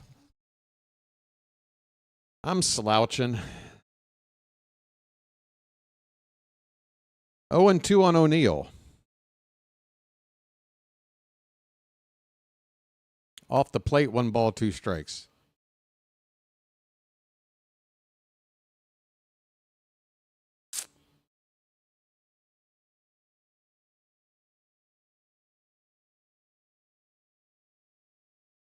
Oh, you bet your bottom dollar, Michael, if we somehow pulled it off. This one's popped up. O'Neill flings his bat away in frustration as this one's popped up on the infield.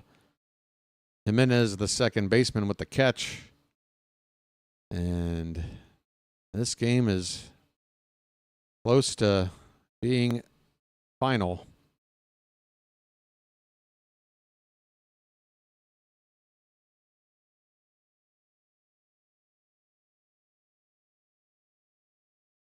Two down in the 9th.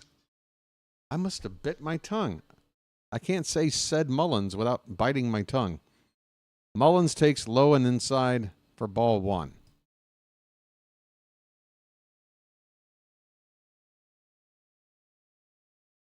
I chipped a tooth in the upper back row of my teeth. And so now it's like a sharp weapon. This is a wild pitch, so both runners will advance. Second and third now. Base hit would drive in 2 runs. 2-0 the count on Mullins. Yeah, I have an edged weapon now in my mouth, and I think in my sleep I probably stabbed my tongue with it. So now I got that going on. It's never ending. 2-0 the count on said Mullins, and the pitch is inside 3-0. Take another one, said. We need base runners. Boy, Hessen Kerstad, that haircut is a choice.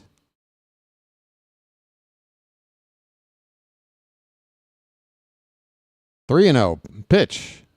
And that is ball 4. Could have been called a strike on the edge of the top of the zone, but this ump says not for you. And we've got the bases loaded, folks. All we got to do is, you know what I don't want to do is hit a grand slam right now. What's that, Rob? That cut is not is. What are you saying? I feel like you're missing a word in there. What's your take on that haircut, Rob? Righty Jeff Hoffman, who's the new Blue Jay closer this season, is getting loose just in case. The Orioles need to get at least another, let's see, it's when the tying run is on deck, right? So 2 more base runners before it's a save situation. Oh, wait a minute. 4. One more base runner. Yeah.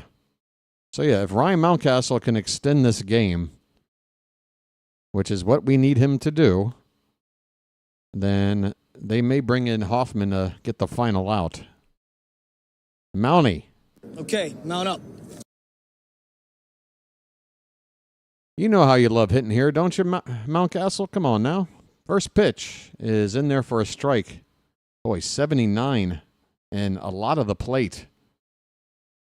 The kind of pitch slow enough where you could just react to it and do some damage, but Mountcastle taking, and the count is 0-1. That pitch is called a strike, and this time Toronto gets a call their way that looked a bit low. And with 2 strikes now and 2 down, the crowd on their feet, anticipating the end of this game. Bases loaded. The 0-2 to Mountie is swung on and missed, and this ball game is over. The Orioles did everything right on opening day. You couldn't really complain about a thing. And then today, we saw some holes, some cracks, some reasons to be concerned about what happens when we're not doing things well. Charlie Morton did not have a very good start. We had a home run by Jackson Holliday that got us an early lead, well, in the 3rd inning. And we made it 2-0 in the 4th, but in that bottom half of the inning, the wheels came off. Charlie Morton got out of jams in the first 3 innings, but in the 4th inning, it just really fell apart. He ended the day giving up 7 hits and a walk in 3 1/3 innings, 4 earned runs. Albert Suarez came on to try and just eat some innings, and in 2 2/3, he gave up 5 hits and a couple of runs as well, but only one of them was earned. So even our fielding led to some scoring for the Blue Jays. A couple of errors, and we only had 3 hits. 3 hits? That's it? Just 3 goddamn hits? Forget it. Nobody's listening anyway. Chilo, you better type in "just kidding" right now, or I'm not inviting you back for tomorrow's game. I'm dead serious. And you're a BirdWatcher. You're a Magic member. I wouldn't dare risk losing you being here and a part of things. But, dude, take it back. What are you saying? I'm not tolerating it, man. The O's suck. All right. Let's play hypothetical, Chilo. Let's play hypothetical. Opening day, this happened. Game 2, what happened yesterday then happens. What are we then? Are we just whatever we were that day? What are we, man? I understand saying we stunk at this game. We stunk it up in this game. You can say that. This team doesn't stink. I mean, what I'm going to do is get a screenshot of that, and then when we're in first place, I'm going to put that on my front page of the website or the channel site. You know, and every day we're in first, we'll just have Chilo says, "Oh, suck." Come on, Chilo. Come on, we can do better than this. Why do I have to spend 20 to 30 minutes of my broadcast trying to get Chilo to be cool? It's a lot of time spent on you, Chilo. I'm trying to get you to turn it around. Turn the attitude around a little bit, man. Okay, so that wraps it up. Once again, my apologies for being a little bit late and unprepared. The beginning of the game, my lack of preparation and focus, I feel like kind of bled into the result of this game. You know, like nothing was quite ready to go, and things just got out of hand, both with me and the ball game. But I am happy to say I'm okay. Thank goodness I'm not staying on the opposite side of Bangkok, where things could have been a lot worse for me. But once again, folks, not to exploit my personal situation for any reason, but I'm just trying to say, like, now that the ball game's over, and we'll be back again tomorrow afternoon, my thoughts are with the people who have been hurt by this disaster. It is quite a big one, and a lot of people are affected. And that's what I'm going to do. I'm going to I say probably because I just don't want to say it's a guarantee because I have to find it first. But I'm sure there's going to be a number out there, and I'll post it in the chat and on the screen tomorrow if you want to help out for relief efforts over there. Again, Myanmar. Yeah, Doug, include Myanmar as well. Thank you for recognizing Thailand, and the people here in Thailand have a lot to deal with, but Myanmar is where the quake actually happened. You know, they're a country that I see the news coverage, and like Myanmar is so like isolated and secluded and not really a part of, the global media network, that there's barely any footage, there's barely any coverage, but I mean, that's where the quake happened. And again, their infrastructure is, I'm sure it's just decimated. I'm sure it's absolutely terrible over there. And, hopefully they'll get the assistance that they require. And, that's what it's all about, people. And I don't want you to read into this in a way that, turns into something that I say we don't talk about on the chat. But in my view, people are here to make sure that other people are taken care of. That's what I feel. Do what you can. Sometimes you're the person that needs it. And sometimes you can be the person to provide it. And I think that's really important. I wish that mentality was shared by more people. I wish people who felt the opposite didn't look at a person like me and think that I'm just some overly sensitive douchebag. No, I care about people. Sorry. Even though a lot of times you guys give me reasons to not give a shit, I do. You know? I'm one of these hippies that just wants us all to get along and help each other out. And I'm sorry to break down like this. I'm going to sign off before things get out of control. My composure's there. But yeah, sometimes I like to keep things real and talk about real things. I hope you don't mind. That's just all I want to say, you know. I feel like that's sort of why we exist and how we get through life, you know. I don't know anybody who's gotten through life without help. I don't know them. I don't think they exist. We all need each other. All right? Sorry to... Can I think of anything else to go out on other than that sort of sour, depressing note? I'd like to have that talent to be able to segue into something a little lighthearted and then sign off. But I don't think I got it. I think I got to just sign off. So we're going to be back tomorrow at 2:55 p.m. First pitch is like 3:07, something like that. I hope you join me. I hope our fortunes turn around.